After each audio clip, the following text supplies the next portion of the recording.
of those ones that it literally makes like your music collection obsolete. I remember like just first seeing Spotify and I was like, oh, it's a brave new world here. And I just know it. It's like, and it's almost like you want to kind of fight it at first, but then it's almost like, other than those, there's like those handful of like miscellaneous albums that are not on Spotify. It's like they're very rare. They still exist, but beyond that, I mean, it's got like 98% of the stuff you'd ever want to listen to. They don't have Scott Weiland's... The blues one?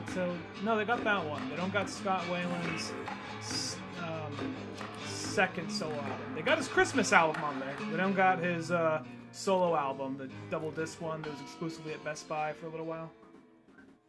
Oh yeah, that one. That's the one I was thinking of for some reason. I thought that had like blues in the title for some reason. That's the first one. That's 12 Bar Blues. Oh, okay. That's never mind. The second song, and singing about Barbarella, and it's just basically the sad song about how he's socially awkward and just rather stay at home and jerk off to Barbarella. Oh yeah, that's right. It's that, and then it's like, well, there's other albums I noticed that they don't have yet. They don't have like the Avenged Sevenfold's Rarities album, nor did they have the cover album by Children of Bodom. It sounds like such weird ones. Like, well, you know, it doesn't have this. Like, God, this guy's fucking nickeling and diming the albums we have. He pays fucking $10 a month for fucking unlimited music. You know, he's gonna nickel and pay. It could still be free. Just gotta put up their shitty ads if you really want to. Well, this is the main reason why I felt like I had to have the premium. Is you can't fucking listen to it properly on your phone, which feels like the main way you're gonna listen to it anyways, without the premium one, or else it's always like on random. You know? Yeah. Small price to pay. Not a big deal. Well, I had that is. Yeah. Go ahead. Oh, I don't know. I was going to say something, but I can't remember. But hello and welcome to the Old Man Orange podcast. I'm Spencer Scott Holmes. And I'm Ryan Dunigan. And I got to say this, you know, today was election day and, you know, America. And in California, did you notice on the ballot that we had, like, no choices? It was, like, the most... Oh, yeah. It was like, why, almost like, I mean, just including the propositions, it was almost like, why even vote? You get one or the other. You don't get any other third parties. There ain't nobody, I've never seen that before in all of voting that I've ever done in California did not have any choices. Like it's either you got your Democrat or your Republican. And some of them just had Democrat and Democrats. Like what the fuck is that? What kind of choice is that? That's like going to the store and being like, hey, what kind of bread can I get? Well, you can get white bread or white bread. You're like, what? You don't got wheat or rye or something? Whiter bread. We got white bread, then we got the Wonder version of white bread. Yeah, the Wonder White. You wonder how white that shit got? Oh, it can get whiter, trust us. Yeah, that's a Republican vote. But, what was I going to say? I'll be honest, I mean, I kind of lean a little bit more left, but I don't know, I'm not really feeling Democrat, really. I'm sure as shit not feeling Republican, but I'm really not feeling Democrat. They all just seem like, by this point, banners to hide behind, and I was just like... Well, I guess this person, I mean, seems like a lesser of two evils, so I'm going that way. But then if there was an opportunity, there was like a few that weren't, like just local-wise, that weren't Republican or Democrat. I'm like, don't know who that person is. They don't have Republican and Democrat under their name, so let's see what happens. Here we go. I like the wild card ones. That's what I like. I love the one where like there's a guy. It's like he's a cabbie, and it's like and he's running for governor. It's like that right there sounds like a fucking Rocky movie. I meant, but 1 second. I'll be right back. 1 sec. One second. Still talking. Still here. He's going on an adventure. Where will Ryan go? What will he find? What will he bring back for show and tell? That old timey thing, like, hey, I'm this guy. Guy just walking around town on my way to work today. I was just walking right into work, and there's three guys walking, one holding a sign, one guy in a suit, just saying hello to people, shaking hands, just like, fuck, I gotta get to work. And then he goes by me, he's just like a nice guy, like, hey, how's it going? You voting today? I'm like, oh yeah, well, name is John Dennis for Supervisor District 2, I'm like, all right, cool, nice to meet you, John, off to work. And so, yeah. So did you vote for him or not? I don't remember.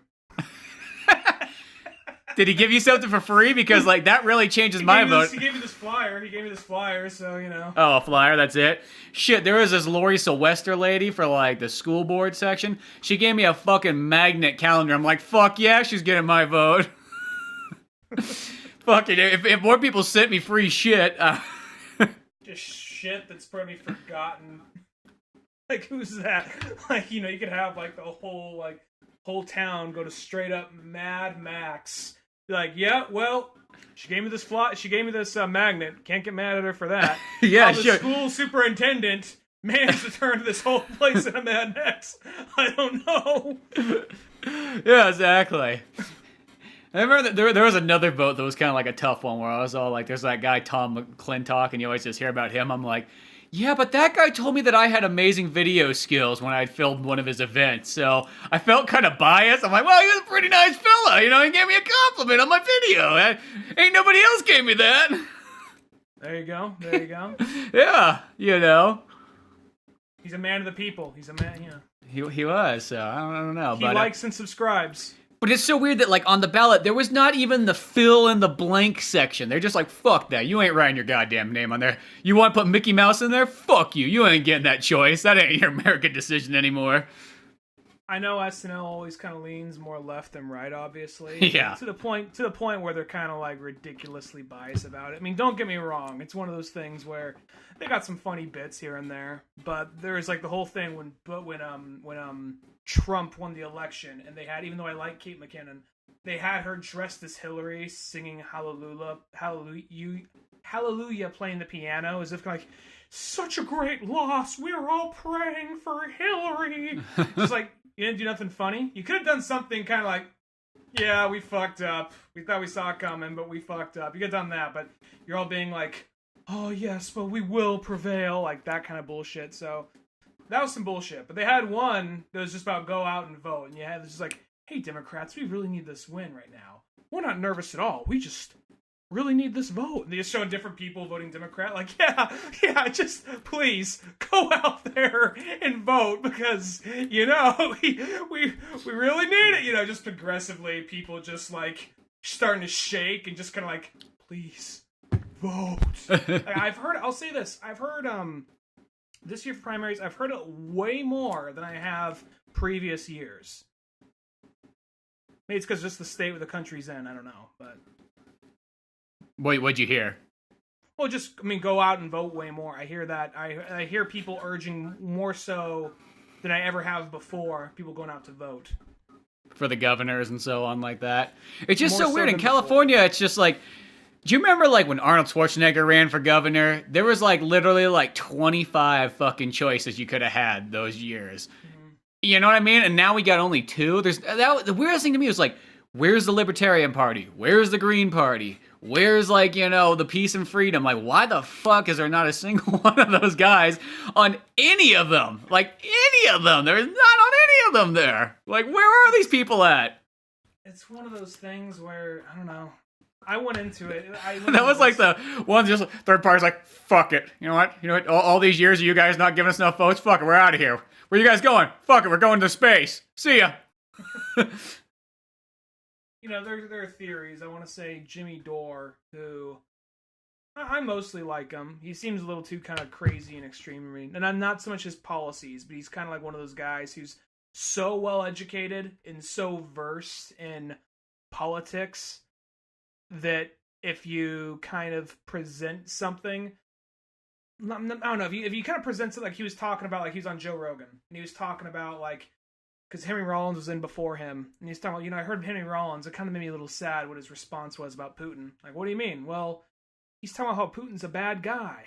It's like, yeah, but compared to who? The shit America has done. Just goes on this huge tirade. Like just like, and then just huge tirade of horrible shit we've done. Like, I don't think Joe Rogan's like, I don't think that's his point. I think his point is he's still a bad guy, and we got a really right wing person pulling for him. So I think that's his thing. He's like, he slowly started to calm down. But anyway, regardless, but that guy, even though I think that, you know, he's pretty smart and all that guy said that he thought someone who could have had given a chance to the third parties was Bernie Sanders if he went third party instead of sticking with the Democrats when he kind of fell out of the race, more or less. So. Well, that's technically what he was. I think he was third party when he was senator, if I can remember correctly. These things sort of slip away from me, you know, as time goes on. Like, it's fucking like, you know, politics is like a really complicated sports game that you gotta remember all these fucking stats and shit over the years, and unless you're betting money on it, you know. Can you bet money on politics? Could you go to like Vegas and go like, hey, I want to bet on who's gonna be president this year? Or just to a state level. Like, I bet Texas is gonna go in the red. Oh, really? Oh, yeah. California's gonna go in the blue. Oh, real big. I don't see why. Okay. See, here's the thing. I don't see why you shouldn't. You should be able to bet on like fucking voting. Why not? Well, then you start having politicians like taking a fall, like in fucking boxers. Yeah. What is he doing? Sinking their shit. Like you know, last couple of days just starts doing some crazy shit. Yeah. Is he fucking? He's just jerking off like on the White House. He's running down. Look at, you got security chase him. He's got his pants around his ankles. What is he doing? He's just like, biggest paycheck ever. Well, just bet it all on himself. All going to like a Swiss bank account somewhere. Yeah, exactly. You know, why not? All in bitcoins. Yeah, but I don't know. Politics, let's not get into it too much, because I've just been having vote fucked down my throat for like straight up a fucking like month. It's finally done. When this podcast comes out, it will be done, and people are like, okay, let's move on now. Fuck, here it is. Yeah. Again. I don't know. Maybe I'm not sure. See, I kind of avoid it pretty well. I mean, like, you see it when it comes in the mail, and it's just all this shit in there. You're just like, yep, these flyers are pretty old-fashioned. That's all I gotta say. Mm-hmm. You know, if more people sent me free shit that I could hang on my refrigerator, just saying. Who wants to bribe me? What senator wants to buy me another DS? Yeah, exactly. I already got a DS, but another can't hurt. Why not? Yeah, just like many other Nintendo products, I have multiple ones. Just like now that I realize I fucking own 6 Sega Genesis. I don't know how that happened, it just sort of did. I just kept adopting them, like, kind of like how Angelina Jolie adopts children from, like, Africa. Just keep on adding them, you gotta catch them all, I guess.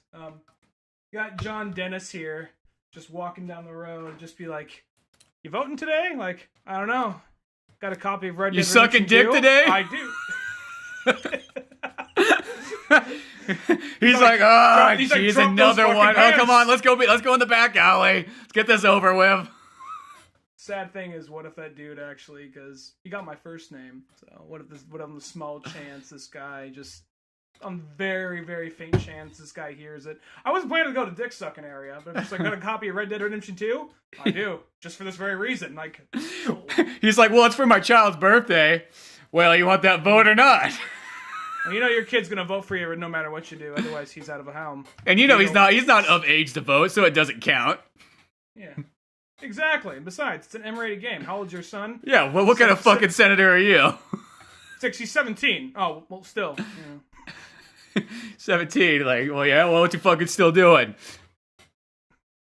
He can't himself. He doesn't have a job. Yeah. So can't, like, you did not send him to college or something? Like, what? I thought you were a senator. Send him to college. He's like, oh, I'm not a senator. Yeah, he's like, fucking not a senator yet. Look at you. He's like, oh, you know, actually, could you give me back that flyer? I'm pretty sure that it's just a waste if I give it to you. I think that hobo will make better use of my flyer than you are. Yeah, I could use it as an ass wipe. Yeah. Like still ass wiping pride. Yeah. No ill will towards John Dennis at all. No ill will towards him. No, you know what? He's probably a fine fella. You know, maybe not. He was out there on the street shaking hands, holding a sign, handing these flyers out. I'm sure he's a fantastic. I'm sure he's the kind of guy, if you went and had a beer with him, he's probably great. You know? Like most people probably out there. If you had a beer with them, they're probably not so bad. At the end of the day. It's easy to point fingers, but all I have to say is just, where the fuck was the independent people? That's all I have to say is like, what the hell kind of choice was, that was like, it comes back to the South Park joke of like, where you got like a turd sandwich or, giant douche. Yeah, or a giant douche. It was almost like, that's like what it totally felt like. I felt like you had absolutely nothing. And I know there's always those like Republicans and Democrats who are like, but if you vote for the third party, it's like throwing away a vote, you know what I mean? It's like, might as well not even show up. I'm like, well, yeah, with that attitude. I'll be honest, I don't want to sound all conspiracy theory about it. I don't think the government really wants us to vote. At least it doesn't want most people to vote. Because No, I think that's kind of true too. I think it's just there to kind of make the little people feel happy. I think it's almost, I mean, you know, I think the vote does count, but I almost feel like, you know, they want the bigger, more educated people to vote, and that's almost kind of the reason why they make it almost not always a hassle. I mean, you know, because you could literally get it mailed to you, or you can go walk in and do it, but how some situations, how they do that thing where it's just like, oh, well, now you got to bring in your ID, or now you got to bring in some kind of form of registration, or you got to do, you know, all that kind of shit. See, So they've never hassled me about that. Never me, but there are towns where they have done that, and it's one of those things where that's usually... It's probably you come in wearing a turban, or like if you look Russian or something like that, they're like, oh god, he's gonna hack it! Watch out, Excuse get down! me, Like you somebody have- like tackles him, get him away from the machine! What's his Wi-Fi password? Oh god, look at him, he's going right for it now! He's pulling out his iPhone! No, you can't trust him! I'm in the wrong part of town then, because it's hard to narrow that down. In the Richmond district, like, everybody's like Chinese, Korean, or Russian. Yeah, we got Russian Hill right there. Oh, it's, yeah, So, the name. yeah, it's in the name. The Russians claimed a hill in San Francisco. Well, I think, didn't like an old Russian, I don't want to say president, but an old Russian politician move here from like a long time ago? Maybe. Somewhere in the 60s. I can totally see San Francisco in the 60s or 70s like, hey man, come on in. It's not a big deal.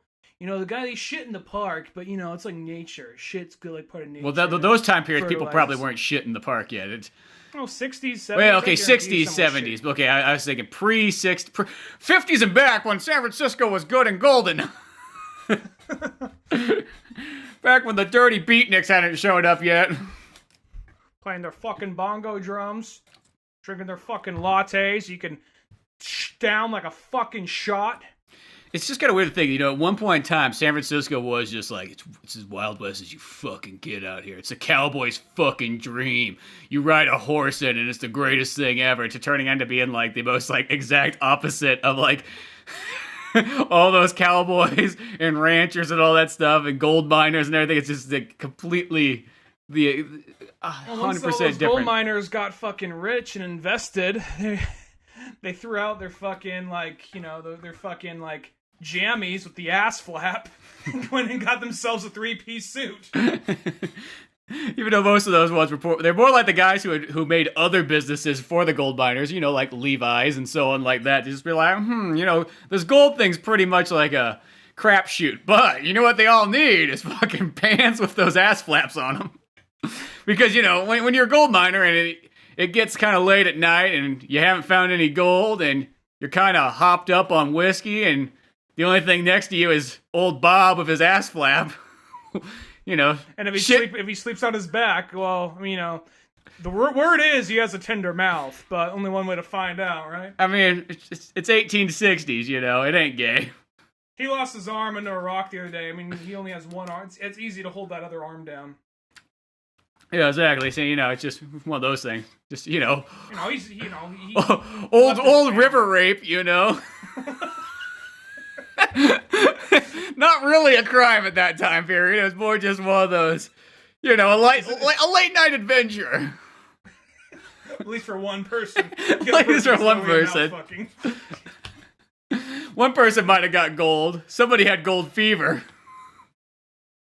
I'm giving you some fillings in more than one way. Don't act like you don't need it. Here's my question. Is it one of those things, because, you know, people get all, like, really huffy and puffy, like, it's a rape joke, and I understand. It's so weird, because it's like, there used to be a time, see, that's what I mean, it's like, used to be in the day, you used to be able to say whatever jokes you wanted to, but now, fucking leftists want to take away our freedom, goddammit. Well, my question is it that bad? My question is it still a big deal? Because it's like, going to a dude back in the 1860s, probably old, like, well, they would consider the patriarchy by this point, old, white dude, beard, you know, probably very right-leaning. Are you still offended by then? That's my question. Yeah, but should that even matter who it is? Like, I feel the joke can be on anybody. I'm joking hypothetically. Like, I'm hypothetically joking. You know what I mean? I believe in fucking equality, goddammit. You should be able to make fun of everybody equally. America. South Park does, yeah. Yeah. Been covered. Fuck those PC fucks. Oh wait, no, that's South Park's tomorrow. I was like, shit, are we missing South Park? No, we gotta cut this podcast short. I gotta go watch South Park. No. God, I haven't watched anything like live in such a long time. I usually catch it the next day, but I was like, if I can catch it live, I will. But no, what were we saying before? You're talking about actually, you know, what movie I saw a little bit ago. Did you see the Queen movie? I didn't see the Queen movie. What the fuck were you at, man? So good. I was watching mid-90s. Oh yeah, that movie didn't appear at very many theaters. I tried to find that movie when it came out because it looked great, but it was like, yep, one of those movies is only going to appear like, and it's a very limited release. Yeah, came across very limited, even though Jonah Hill's name was attached to it. Yeah, and even though it has fucking trailers, that's the thing that always bothers me. It's like, why fucking show trailers if you're not going to show the movie? You know what I mean? Like, that's stupid. Don't even show the trailer if you're not going to show the movie. I'll say this. There's like a few things in the movie that seem kind of little like, I get they're trying to show you what time it is. I don't remember kids walking around like in Street Fighter shirts or the whole lot back then. Maybe they existed. Yeah, you know what? That sounds like that kind of almost like Paper Girls thing where it's like they try to slap that pop culture like it's that year to tell you specifically. And granted, it's like if you really do remember like the 90s, it was practically impossible to find that kind of fucking merchandise. So like nobody was really wearing that till much later. Not saying you couldn't, because you know every once in a while you'll like discover like one of those catalogs like in a Nintendo Power, where it's like Nintendo Power 1989's like holiday catalog, and you're like, oh my god, it's like the holy fucking scripture of everything you would want in Nintendo. I mean, you get Mario bed sheets and Street Fighter posters, and you know like pajamas of Legend of Zelda, and like Metroid like you know wall designs, and you know like fucking like Solid Snake shoes. I don't know, I'm just keep going off on this. But you know what I mean? Like there's so much cool shit in there. Like where the hell was that other than this little catalog? Yeah, I mean maybe it was, but actually, you know what? I literally, unless it's a weird little retro thing, I went and typed in Street Fighter shirts from 90s, and he was wearing a Guile one, but there's a Ryu one in the same style. I'm not sure if it's more of like meant to be a 90s vintage thing or if that's actually came out in the 90s.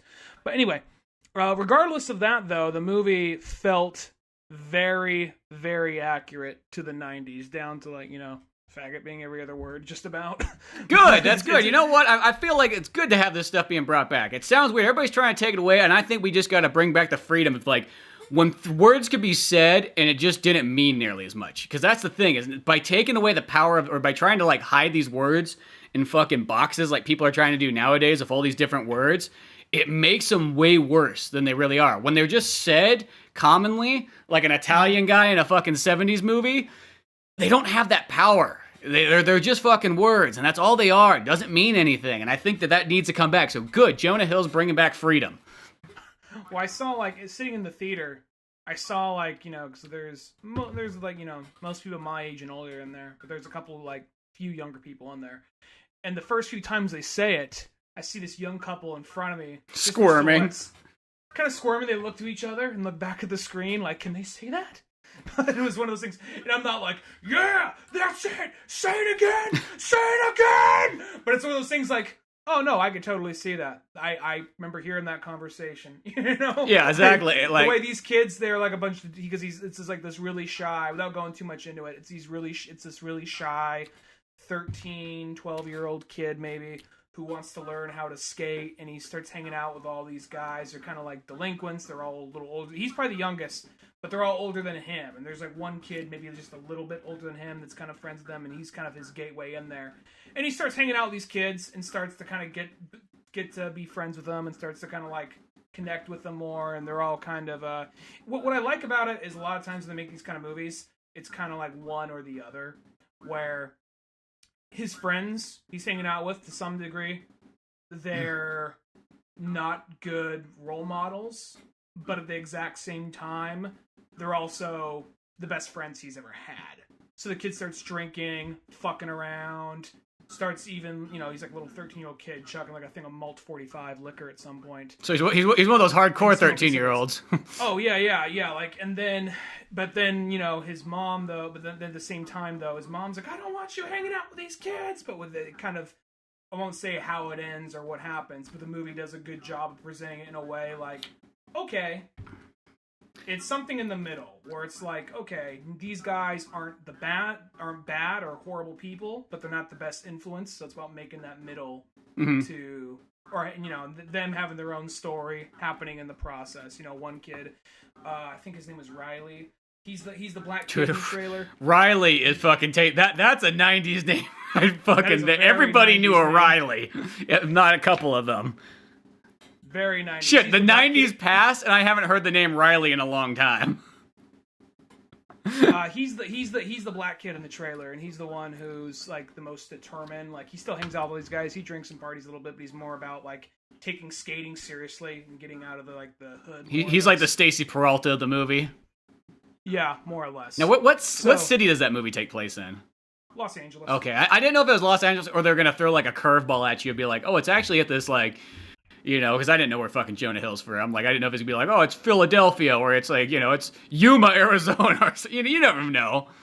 I'm not even sure how autobiographical it is. There's parts that feel like it, just because the kid, like, he has like this very abusive brother, like this brother that's just kind of like a real fucking asshole, and he's super weird and kind of creepy at the same time. He like beats the shit out of him. Like the movie opens up with his brother kicking the shit out of him, and it's one of those things where. It kind of like it like I don't know. I don't want to say too much about the movie because I feel like it's the movie. It's one of those movies where not a whole lot happens. It's more of just a collection of scenes and some things build up. It's like a hangout film.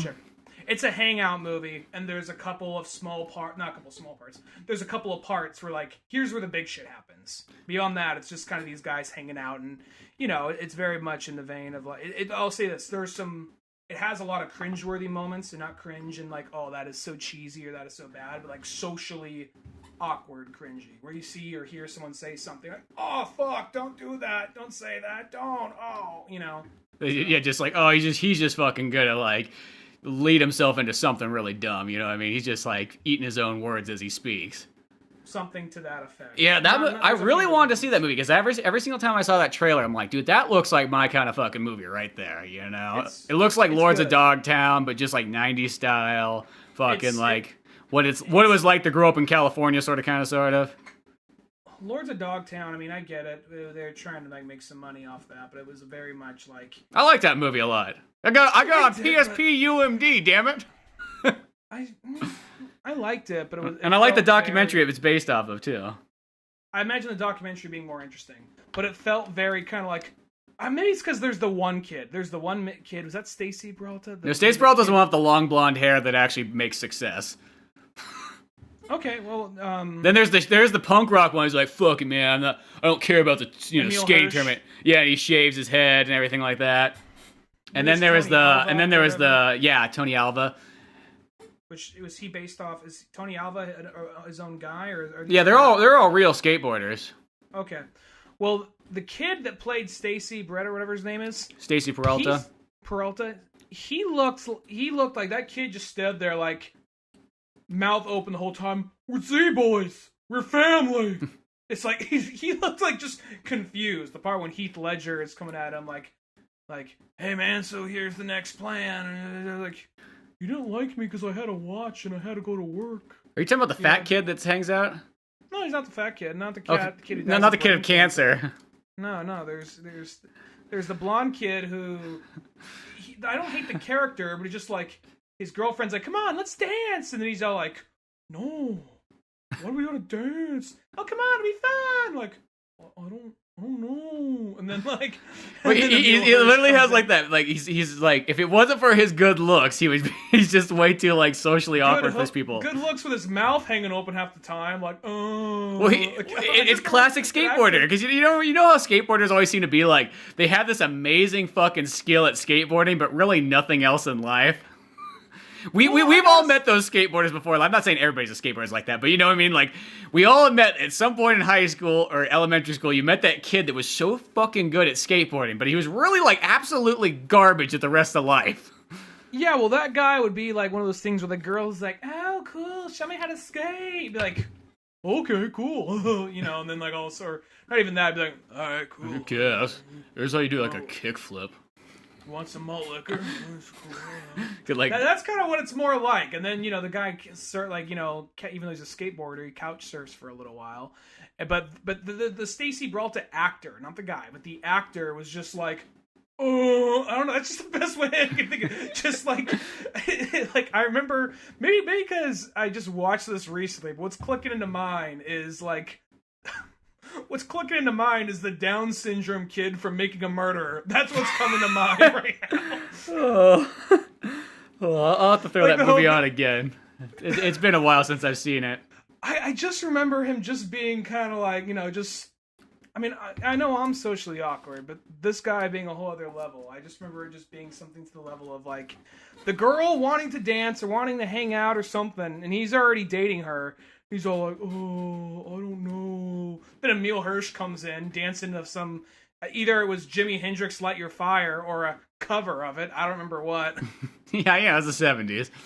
Yeah. One of those ones. Well, yeah, but I look forward to seeing mid-90s at some point. If it ever shows up to a theater near me. Mid-90s, I think, was better. But it wasn't like... It's not as amazing as, like, you thought it may have been. Mid-90s was not as amazing as, like, it had potential to be, is what you're saying? No, I think it was better. I think it was better than Lords of Dogtown. Well, no, I just saying, just, like, in general, not against Lords of Dogtown. Just saying it's I good went in movie, with a but it's not blank like slate. it's like, oh shit, you got, like, where the fuck have you been? Like, you gotta go see this, Drop whatever you're doing. Leave the kids at home. Go see mid-90s now, hurry. You there, boy! Just like skate on over to him with a like fucking top hat and a cane. Yeah, exactly. To the movie picture show right away, no! Where were you in the mid-90s? I wasn't even born. Oh, well. Education awaits you. Up on the back of my board. Have you ever wanted to say fag in public? You can now in mid-90s. In the 90s. When freedom still reigned and Bill Clinton was president. Remember that, Billy? Oh, you don't? Well. You don't remember the blue dress? Blowjob? No, nothing? Oh, okay. Remember O.J. Simpson? You mean that stupid TV show? Well, that's, I guess, close. Not the O.J. we knew. Well, we're at the movie theater now. You can get the fuck off the board. Now leave and don't ruin the magic. Just cut to that, like, barbershop quartet guy with a fucking Nirvana shirt underneath it of the jacket, just sitting, like, on a fucking, like, bench, just, like, contemplating his life, like, it was that long ago, wasn't it? What has happened to my life? I've been telling them to hop on my skateboard and taking them to motion pictures that reminisce the 90s, but... Here I am, an old man, and I can't relate to the youth, but they don't seem to... Who am I? The guy comes to that movie, it's like, oh, it was stupid, it was kind of too slow. Yeah, that fucking feelings. No, it was one of those movies where I went in there with a blank slate. I didn't really go in there expecting anything, in all honesty. I'd say I liked it. I'm gonna say it's probably somewhere in my top 10 so far. I wouldn't mind owning it. I don't gotta own it right away, but it's a movie I wouldn't mind owning. I find myself, it's one of those things like... If it was still pawn shop days, you would definitely be looking for it when you went in there. Fuck yeah. I mean, I probably wouldn't buy this one right off the bat. Like, it's one of those things back when we used to collect movies a lot more, when we first started this podcast, actually.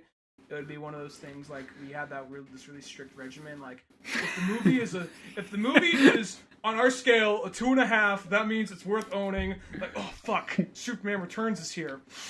It's a 2.5. I gotta buy it. I love the scale, like the determined, like the buying of movies. And then you reach that point where, like, when am I gonna watch The Saint again? Yeah, I mean, it's a good movie, but yeah, it's one of those ones where it's like a movie could be a 3, but it doesn't mean you have to technically own it, Well, here's a thing that I realized of the new Star Wars movies. Whatchamacallit? Rogue One is my favorite one. I don't have it. Same here. I don't own it either. I only own 7. That's the only one I bought. Oddly enough, I'd like to own Rogue One. I just haven't got around to it. So yeah, just funny how it is. Well, speaking of kind of like 90s funny, like seeing that Queen movie, and Laura asked, she's like, well, how long has it been since Freddie Mercury died? And I thought about it. I'm all, as long as Sonic the Hedgehog has been out. I was like, it took. For Freddie Mercury had to pass away for Sonic to come out. It was the only possible explanation. It was just like, it was a trade-off. It was one of those weird things because he died in 91. Sonic came out in 91. Too much awesomeness for one word. I know. I feel like I was just walked in. I was like, oh my god, it's a conspiracy. There's just the world couldn't handle that much. But dude, Sonic is the spirit animal. Freddie Mercury. Just this blue hedgehog that moves fast and loves to do cocaine and chug dick. Yeah, exactly. He calls them chili dogs, but we all read between the lines. We know what he's talking about. Exactly. But dude, that Queen movie, fucking awesome. So good. So good. I enjoyed it the whole way through. And you know what also made me happy? Is the fucking bass player of Queen is fucking played by Tim from Jurassic Park. Little Tim? Little Tim is now bass playing Queen.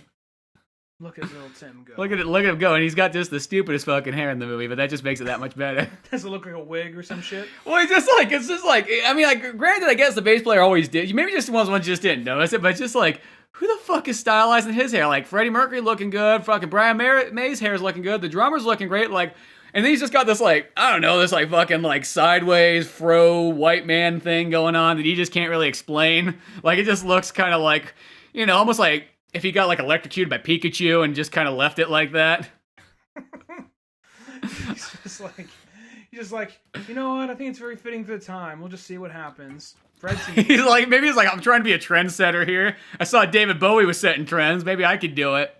Just gotta find myself a yellow rat before every show and just take it. If we can't find the yellow rat, we'll just stick a fork in a socket. But yeah, no, like, I kid you not, that Queen movie, totally worth going out of the way to see. All around good, just like great storytelling, fucking dialed in and acting and everything like that. Shit, and I even learned things like, for as much as I've listened to Queen my entire life, it's like, I didn't know Freddie Mercury was from Pakistan. Like, well, this is all new to me. I didn't know that either. Huh? No, I know. Dude, he's like, and it's not even like he's like half British. He's literally full Pakistan. They just like lived in England. And he was like, what the fuck? Because I don't know, he just to me always looked very British. You know what I mean? Yeah, it's just, I was like, whoa, that's weird. And he had actually a completely different name and everything. So I even learned stuff in there. And it was just like, yeah. Mike Myers' cameo was awesome. It even tied into like Wayne's World for some, it just worked that way. Mike Myers actually had a cameo in the movie? Yeah, he plays like one of the record producers. That's fitting. But yeah, it was just an all-around badass movie. And then it kind of like ends on like the Live Aid performance, and they just fucking like nail that. They just get it super dialed in. So it makes for this kind of epic finale. I mean, the only thing I kind of thought is that afterwards, it's like they make it, like in the movie, it kind of makes it feel like that was the last big thing Queen did. I'm like, no, it's not. They did the Highlander theme song afterwards. I'm like, don't you dare fucking... Gordon? Well, no, they don't mention that, which I thought was kind of weird, because that's 1980. And I was like, well, the Flash Gordon soundtrack's so fucking amazing. Why is that not brought up? But they're like, yeah, there's a movie that really talks about it. It's called Ted. That movie's like special features for like Flash Gordon. I just like the idea of just like there's always those scenes in every rock movie or every biopic of that where they're trying to come up with this song. Like, listen, you can't walk no line. Like, walk the line. And then like, it's like that movie Walk Hard really got that across. But there's a part where he's just like, gotta think of a song for Flash. Flash Gordon. I don't know. Flash. Stub just toe. Ah! Like, wait. Think you have something. Flash. Stub your toe again. Ah! Like, yeah, then you cut to them just like recording the song or playing in concert or some shit. I kid you not, they do have one of those scenes in this movie. I mean, I feel like it's just to be expected. I feel like it's almost like it's in every one. Yeah, I don't know. I that's what I expect it to be. I'm not. This movie, it's one of those movies I wasn't dying to see once I heard it was PG-13 and once I heard Sacha Baron Cohen backed out of it. But it's, a movie I wouldn't mind checking out at some point. Can we put a quick pause? Sure thing. Thanks.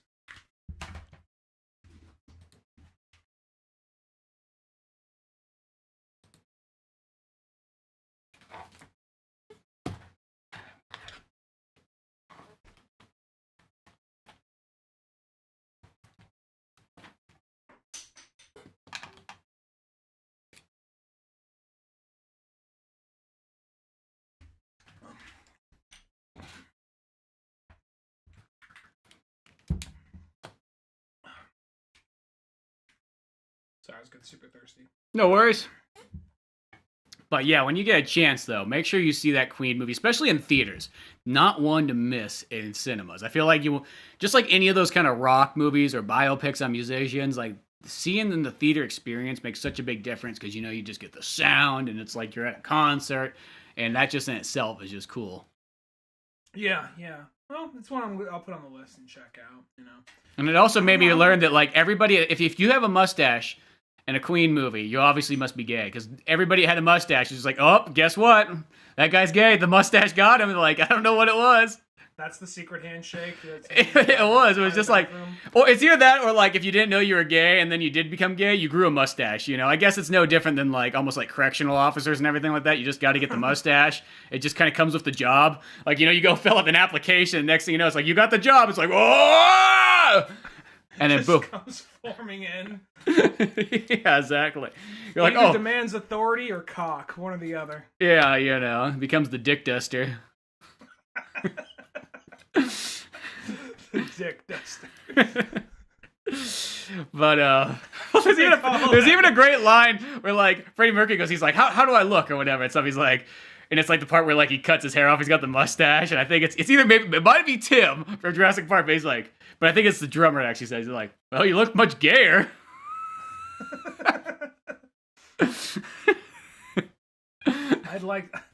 I just want someone to throw on, like, just not even trying to say it in an insulting tone. Like, someone's got, like, a big thick stash. I'm like, oh, the dick duster's coming in well. Yeah, exactly. It's like, what? Dick duster. It's kind of like a car wash, but for a dick. Going to the dick wash. Dick wash. Gonna get your dick wash. But, yeah, other than that, though, I felt like there was another... I saw The Shining in theaters, and it was on, like, a big fucking cinema at the Angels Camp one, so you get the old-timey thing like that. I was fucking sick. Halloween? Yeah, it was literally on Halloween. They had fucking Shining showing there and everything like that. And it was just one of those ones, like, seeing that movie in theaters, so much fun. I was just a dirty fucking... My girlfriend's out of town right now, so I was just a dirty fucking curmudgeon and didn't do anything. Oh, I thought you'd be like, I fucking went out and I waited in the corner and robbed children from their candy.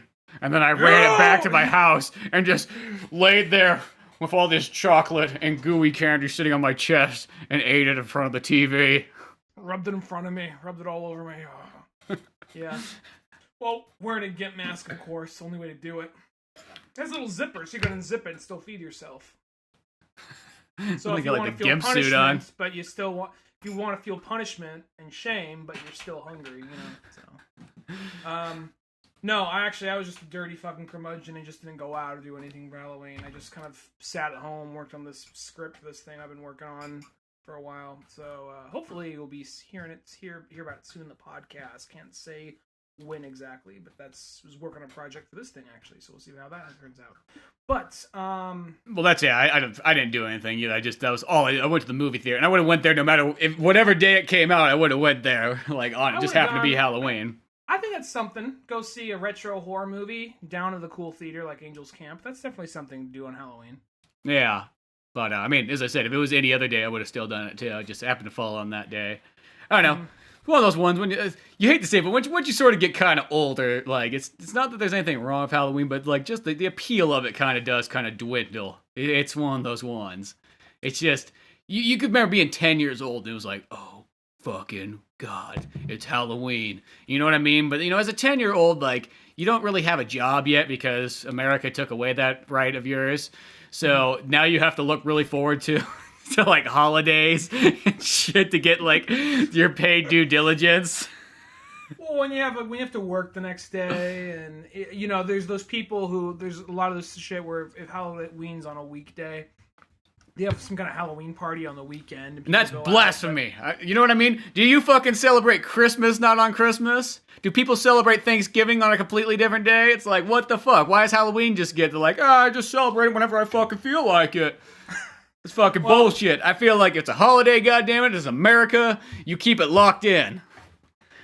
It's tradition. Country based on tradition. Yeah. Do you celebrate 4th of July like on, July 8th? No, that's fucking stupid. Do you celebrate it on like whatever like England's Independence Day is? Yeah. Or Canada's. I do love that line though from Unforgiven. You're talking about the Queen on America's birthday?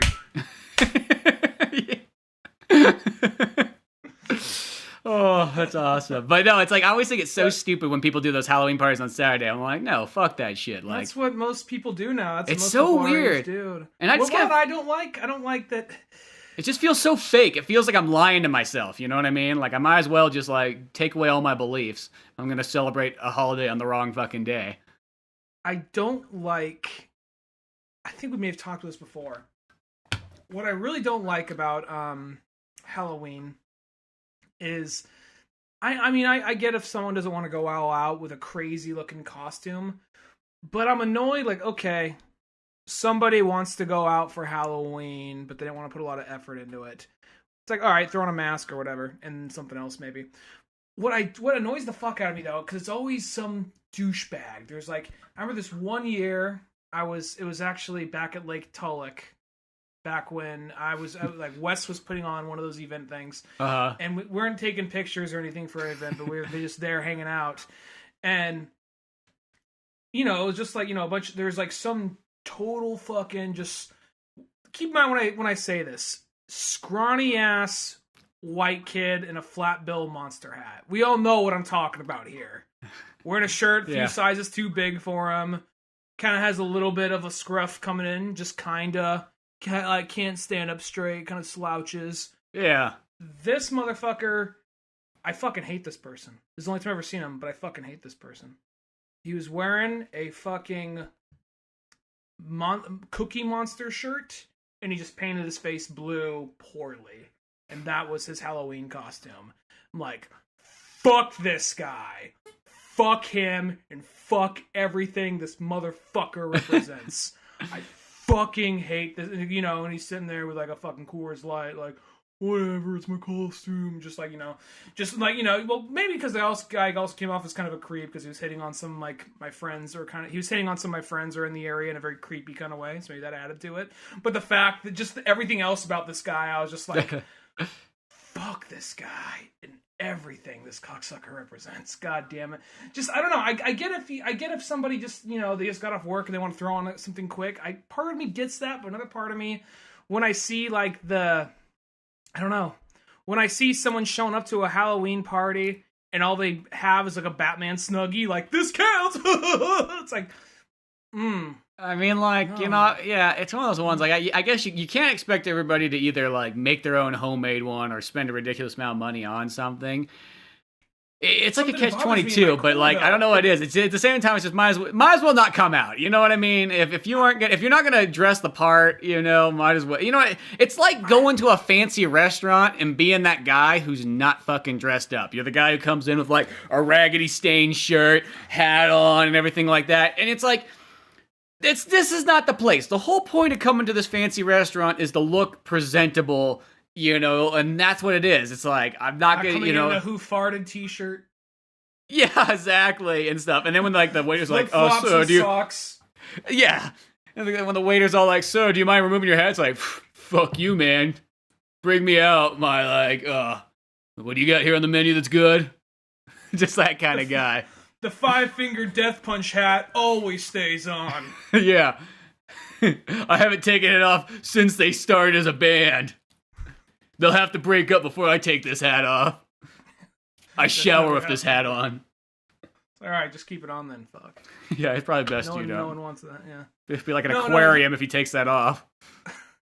There might be a brand new species that jumps off his head and runs out and ruins the ecosystem of our fair city.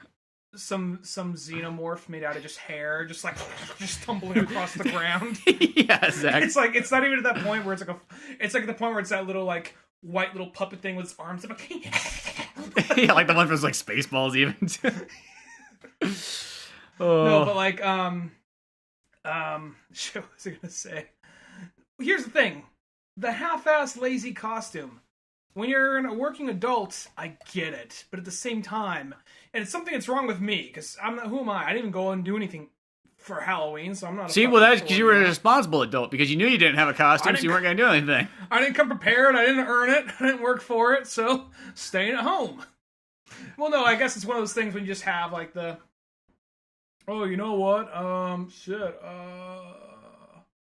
gonna throw on a red shirt, a red hat, and hey, I'm Mario, guys. You know, like that. Like, I don't know. Like, maybe I'm being a little too harsh, but part of me just kind of feels like when I just see the super, super half-ass costume, that's where I'm like, no. Or it's like someone they just wore like a little domino mask and nothing in particular else. Just like, you know, just that type of shit. Just the very half-ass costume just annoys the fuck out of me. Yeah, it's like it's when it's like you don't. It's weird. There's like a level of half-ass costume you can do. You can do a creatively half-ass costume, but when you just do the old T-shirt, like it just looked like you went to Walmart beforehand and just grabbed something off the $7 rack and called it good. One year I went with fake glasses. I was in a suit, and it was unbuttoned, and they had the Superman S underneath it. You could see. So I'm like, okay. And I kind of gelled my hair in a certain way. You know, I almost dyed it black, but I'm like, nah. Who am I? I don't have enough. I don't know how long this is gonna hang around here, and I don't want people to think I'm gone emo or goth or some shit. So never mind. But I'll be Superman today. Tomorrow, I'll be ready for a Used concert. Yeah. Gonna get a tattoo and of like some fucking lyrics of The Cure down my arm. Yeah. Get some black nail polish while I'm at it too. Yeah, I'd be like. No, like, hefty dudes like me don't look good as goth, so why even try to roll those dice?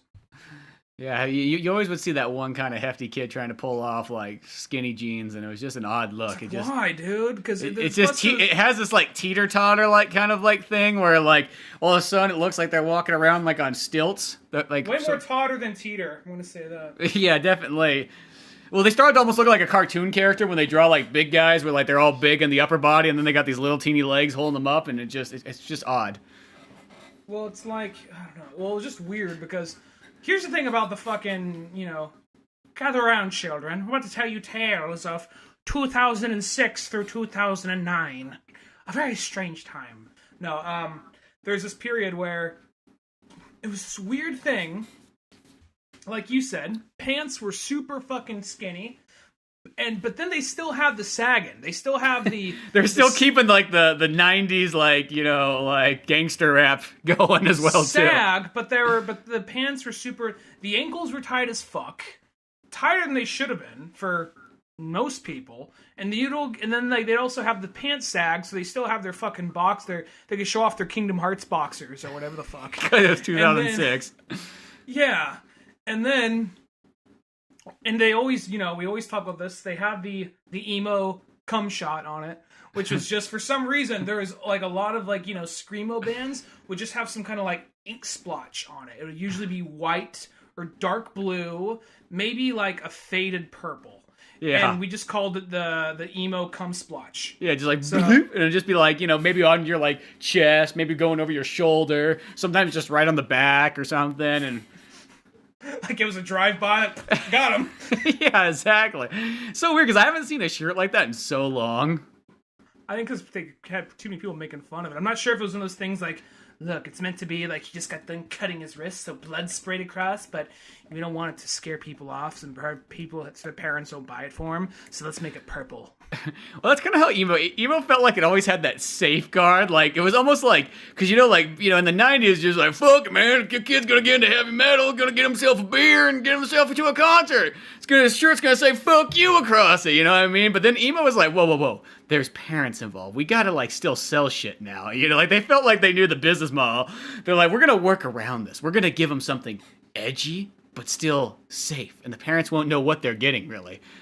You know, where it's more like Pantera's like, no, you put a fucking Confederate flag on there and slap a marijuana across it, and then it says Pantera, fuck yeah, across it. You know why? Because you're fucking awesome. Having a skeleton flipping the double bird, and he has a guitar for a dick. Yeah, exactly. It's shooting fire. Yeah, that's fucking badass. No, but like, so there was a big difference between like a 90s like rock shirt to a 2000s rock shirt.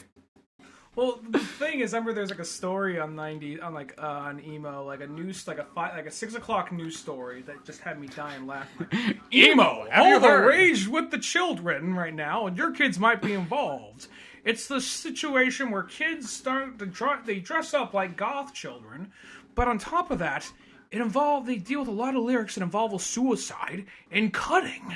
And it's one of those things where it's like lyrics about suicide, like, you know, I mean, I get when you see your kid into that and actually cutting, that is some cause for concern. But I'm going to say lyrics about suicide and all that, that's nothing new. Let's just jump back, not even 10 years ago. Let's go back to Soundgarden.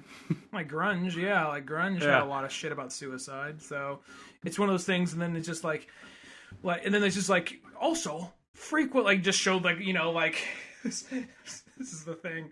It showed, like, someone's MySpace profile, and then, like, with two kids kissing kind of blurred out.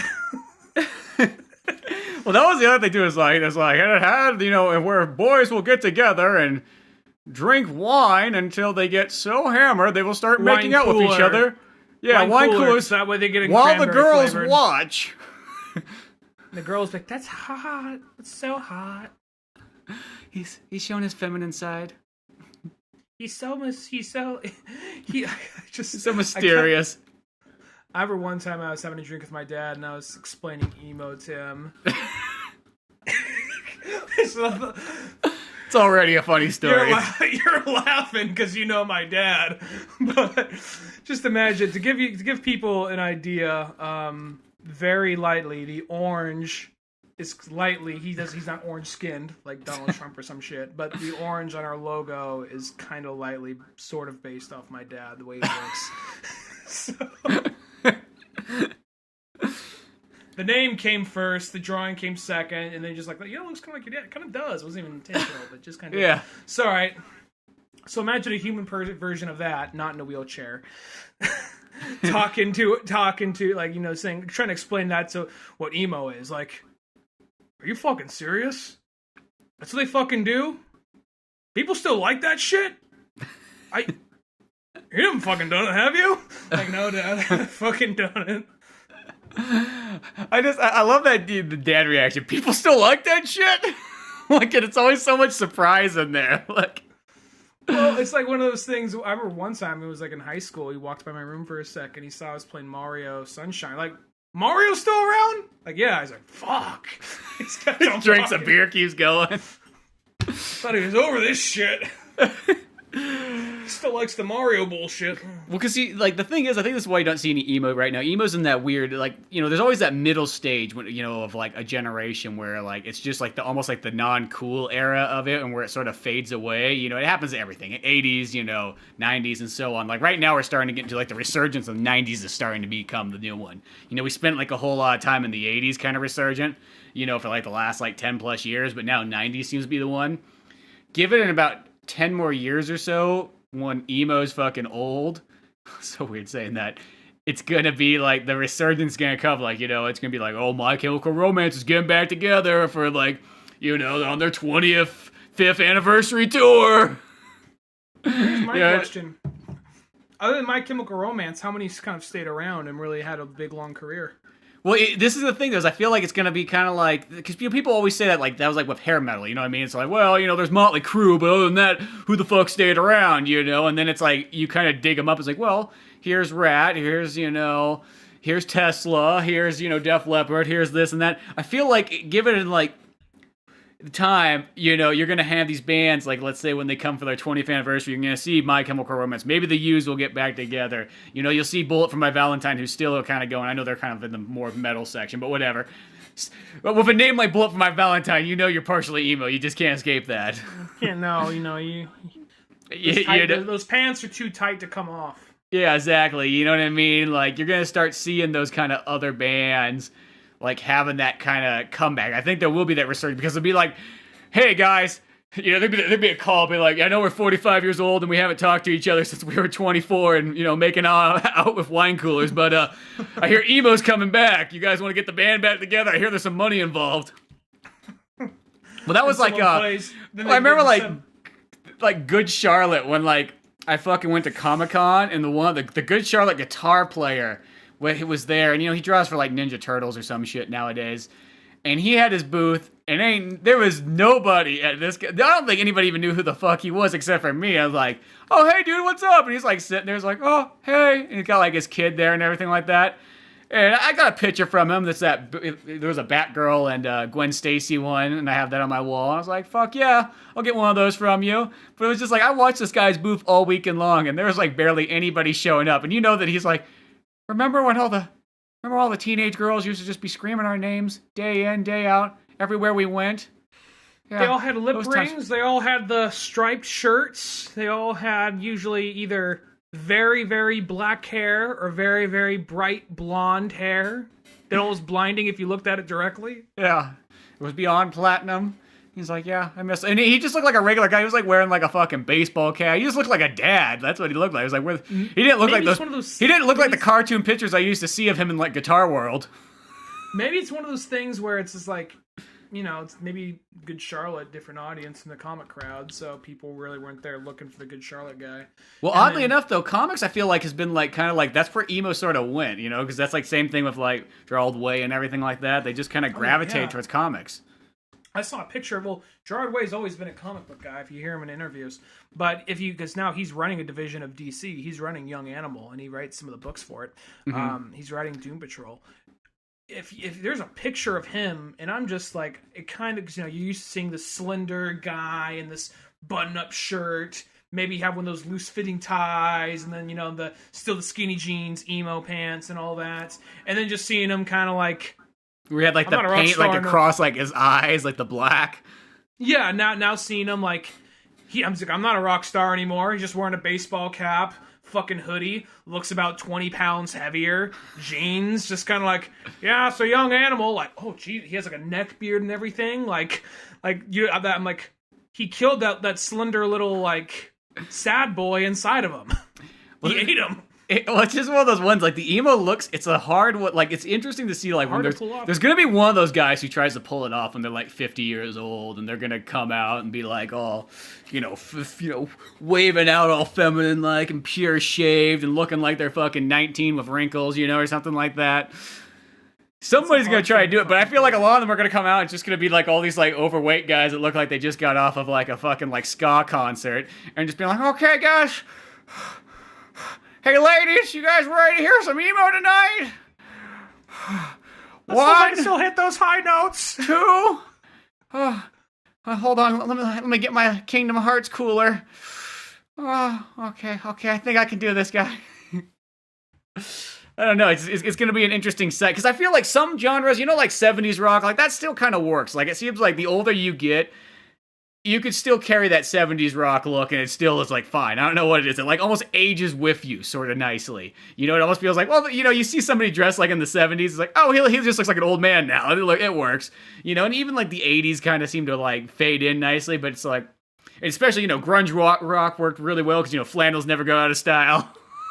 Yeah, well, it's kind of weird, because I don't even know how, there's so many, it's not just like, okay, we're done with that, now it's time for folk rock to come back again. It's not even like, because there's always multiple major genres happening all at once. So, but well, yeah, it's not like genres really die, but it's definitely not. Emo is definitely not like its high point of rock that it once was.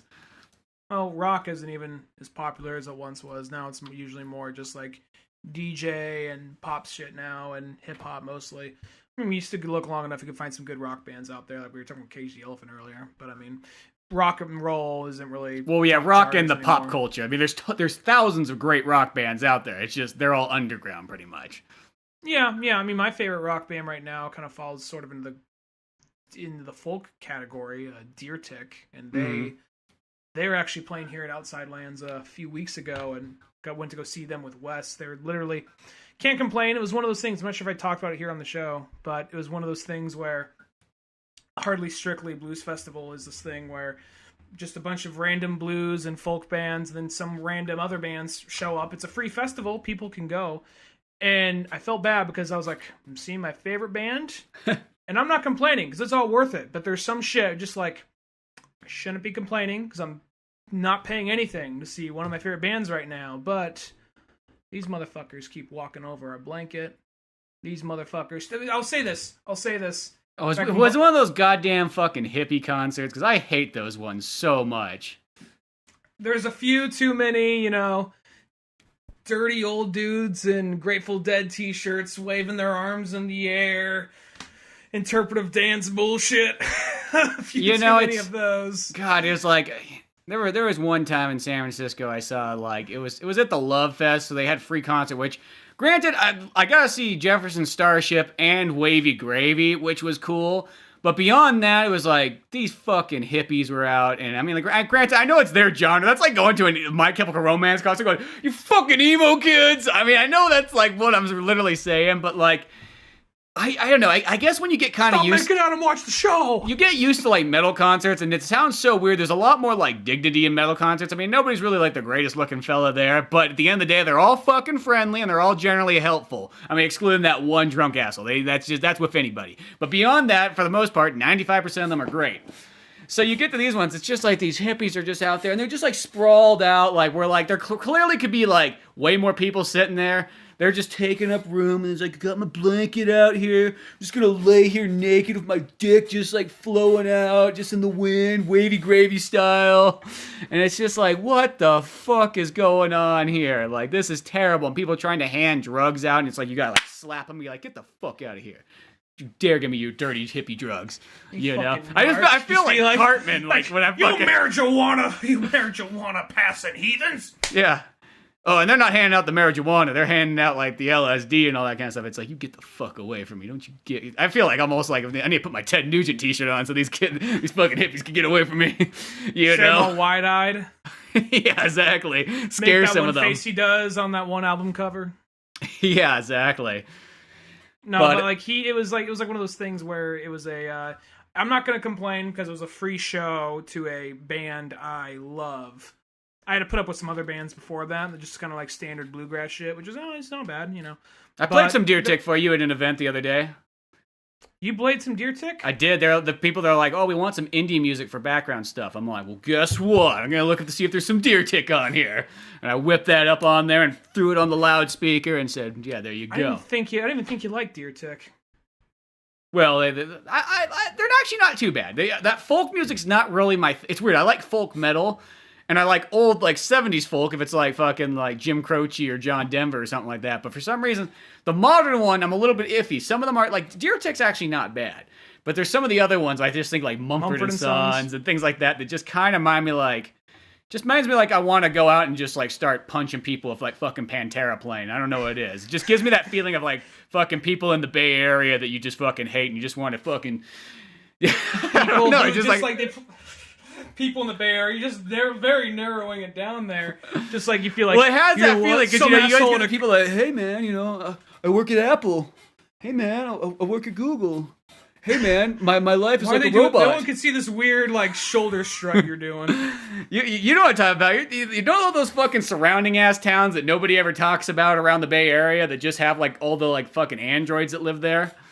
Mm-hmm. Oh, they'll like they drink out of mason jars and they'll put on like Mumford & Sons or whatever. Yeah, and they all fucking just work these corporate fucking jobs and nobody has any real personalities and their towns fucking suck dick and they don't have any like comic book stores or video game stores there. You know these fucking towns. Oh yeah, I know. Yeah. And it's all corporate, everything is. There's like not a single mom and pop business. Yeah, those places.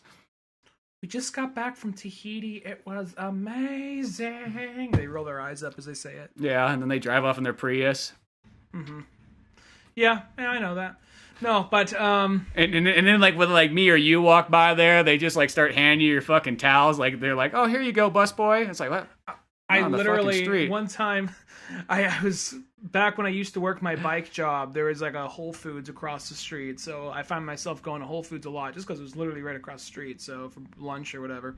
Mm-hmm. I was going there to buy something one time, and I'm still in my uniform, which was just essentially just this T-shirt with the bike logo on it, a baseball hat, which was just a plain black baseball hat, and then a like a vest or something. And then somebody was walking with one of those seeded things of chia seed, the drinkable chia seed shit. Oh, the like kombucha, they drop the it, kumbuti. That's what I call them, a kumbuti. I know it sounds fucking weird, but just. Cum booty. You get one of those cum booties? Get one of them cum booties, eh?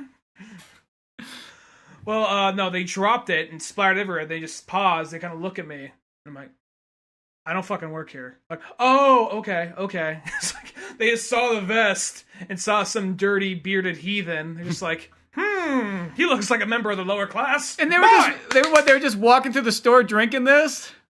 They were leaving. They were leaving the store. Oh, okay. I thought the person was just like walking through, just like cracking it open, like drinking it while they like shop and stuff. Mm-hmm.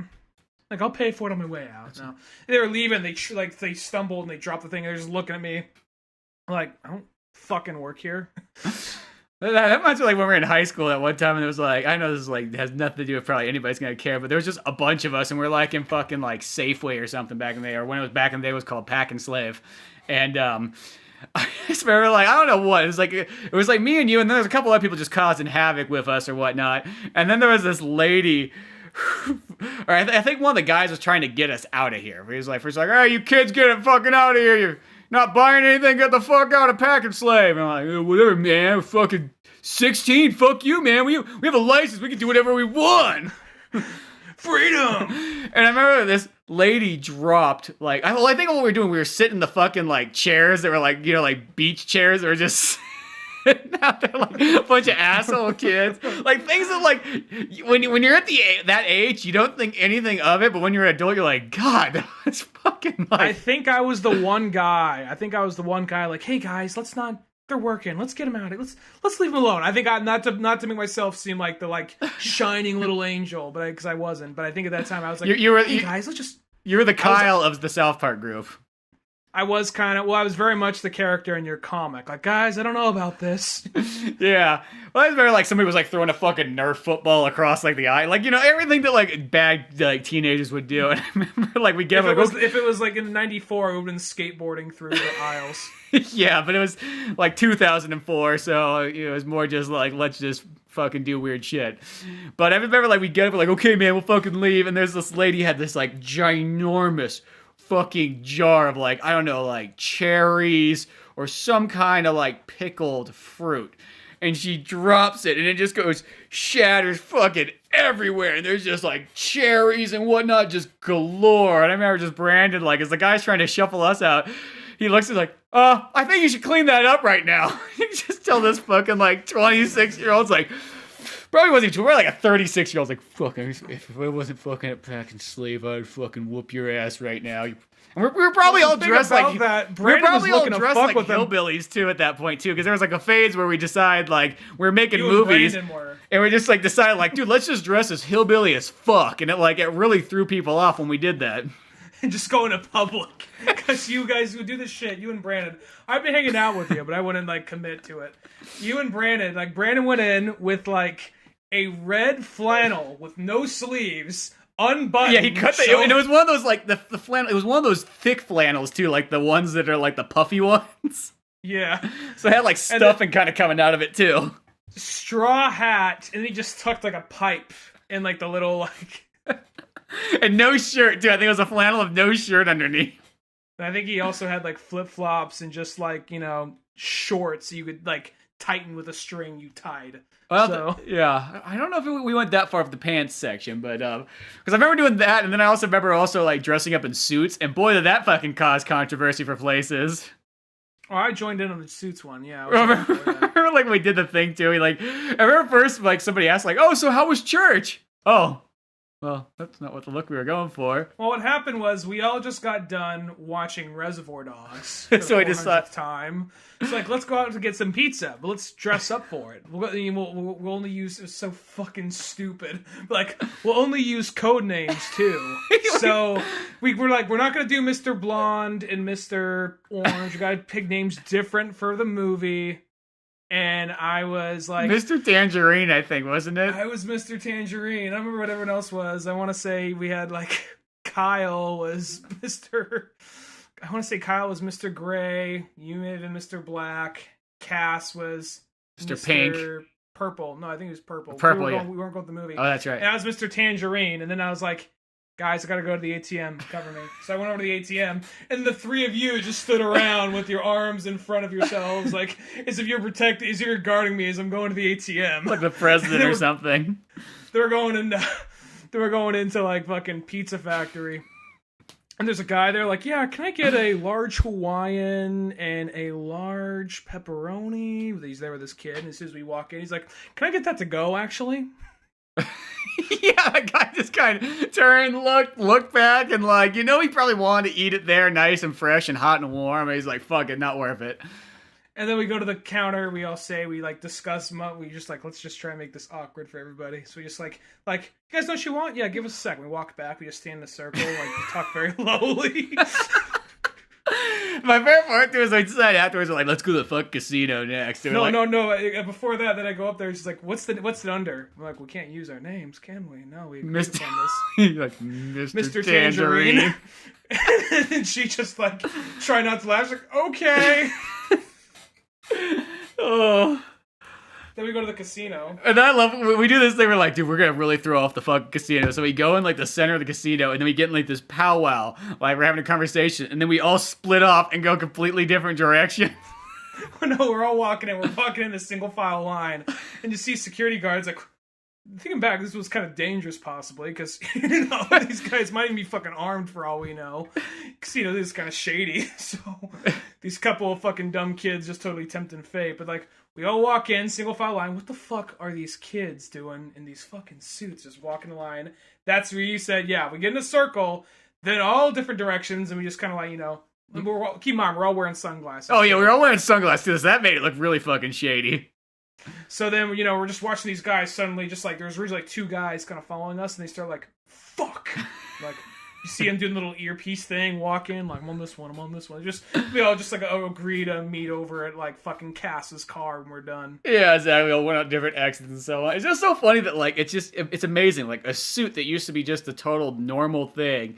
It's like you wear one of those nowadays and it's just fucking like raise suspicion. Like they almost can't trust you when you're wearing a suit. I mean, granted, probably too when you're 17 years old wearing a suit. That looks fucking weird as well.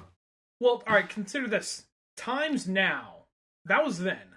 Imagine that shit now. Like, these motherfuckers are planning a shooting! Oh, yeah, exactly. You would, because it's just so odd to see somebody wearing, like, or a group of people wearing a suit. Like, couple of 16, 17-year-old kids walking around in a fucking suit because they're wearing sunglasses. Just we really were like looking like terrorists there or something like that. I mean, we weren't going like full on in robes and like a fucking turban, but like that you wouldn't try that shit in that town. We'll see, like, dude, and probably as kids, but I'm surprised we weren't even carrying around like fucking BB guns or something stupid like that. Just to complete the outfit. Knowing, I don't think we were that dumb. Maybe one of us would have been like, so I have it spiritually, so I'm there, and I could see somebody possibly doing that. But that was one of those things where I remember I had like now it's just becoming this one time back when we were kids. But I don't know. I think it's kind of funny. I remember I had this really realistic looking. It's a fake revolver, but it was very realistic. It was kind of made for like movies and like stage play type stuff, and. This is old Wild West looking revolver. I remember Brandon, like a fucking idiot. One time he was driving in your car, and some guy was like, granted the guy was being an asshole, but he was like riding your guy's ass, and then he just pulls the revolver out of the door, just kind of waves it a little bit. For all he knew, that asshole could have had some like crazy, like a double-loaded shotgun. Like, oh really, motherfucker, we're doing that? Yeah, you just never know. Oh, it's fucking hell. See, those are the stories that's like dumb at the time, hilarious in hindsight. Yeah, I'm glad it all panned out in the long run. Well, I remember like just doing other stupid stuff too. Like remember like when we had those fake mustaches. This all like revolves off anything we bought for movie making. We'd like end up using the rest of it for something stupid. And I remember we went to 7-Eleven and we were all wearing like the fake mustaches. But it's not like we were like trying to buy beer or anything like that. We were literally just buying fucking Slurpees and like candy and chips and shit. And I remember there was just that picture of like. On there, it's like it said, like, you need to be this, old to buy alcohol, and it showed, like, this fat kid, like, with, like, red hair and everything like that, and a fake mustache on, and it probably looked just like what we were fucking doing. I was like, oh, shit, here, they're coming to buy the Mike's Hard Lemonade, I know it, I fucking know it. They're gonna get all hopped up and crazy, and they'll probably put on suits. I remember, probably I shouldn't say this, but I think it's been long enough to get away from it. I remember being the first one turning 21 for everybody in our circle of friends. Amber fucking, you guys are like, dude, you gotta go buy some booze. I'm like, all right, okay. Let's do it. All right, we'll do this, I guess. And I was feeling a little nervous but at the same time, like, all right, whatever, So we're doing that. I'm like, all right, what are we getting? Get Mike's Hard Lemonade, the variety pack. Make sure it has fucking the cranberry flavor in it. Has the cranberry flavor in it. Like, great. All right. Yeah, I'm going to go buy Mike's Hard Lemonade with a cranberry flavor. Fucking awesome. So I'm doing that. And of course, right as I'm getting that, there's a fucking pack. Not a group of friends. A fucking pack of fucking skinheads buying Mickeys right in front of me. Like, excuse me, coming through. Just buying some Mike's, you know. So I had to make sure it had the cranberry flavor. Yeah. No, So. they wanted to take you and party. Oh, they did. I was like, here it comes. They just kind of looked at me like, what? They just kind of like glanced over at me and just kind of went back to doing what they were doing, talking about like this chick they fucked the other night or whatever. Probably unconscious, more than likely. Yeah, probably. You never know, but...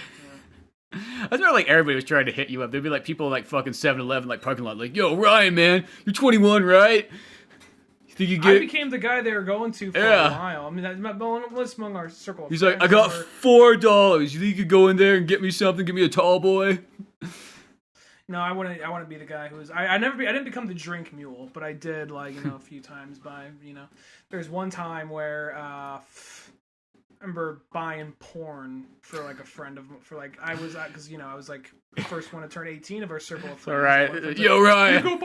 We go buy us a penthouse, You literally became like the human credit card for people. Yeah.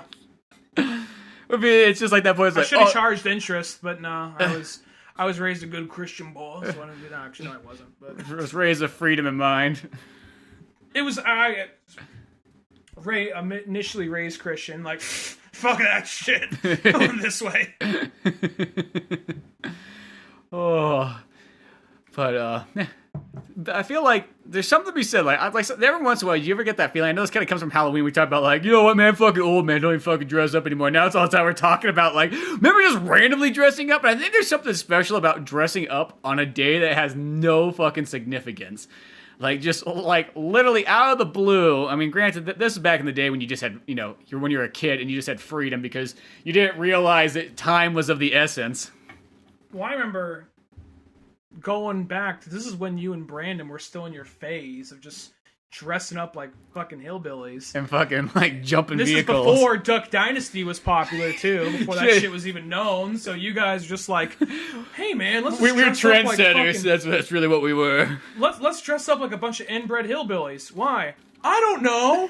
I got the shit for it. It kind of came from like Dukes of Hazzard, which Dukes of Hazzard is almost like a terrible show for any kid to really get into because it's like that's not what you should be almost emulating. It's not that they do anything bad; they're all a bunch of good boys in there, but just like it just sets you up for like, dude, fuck, we just watched Fast and the Furious and Dukes of Hazzard. Let's go fucking drive around town now.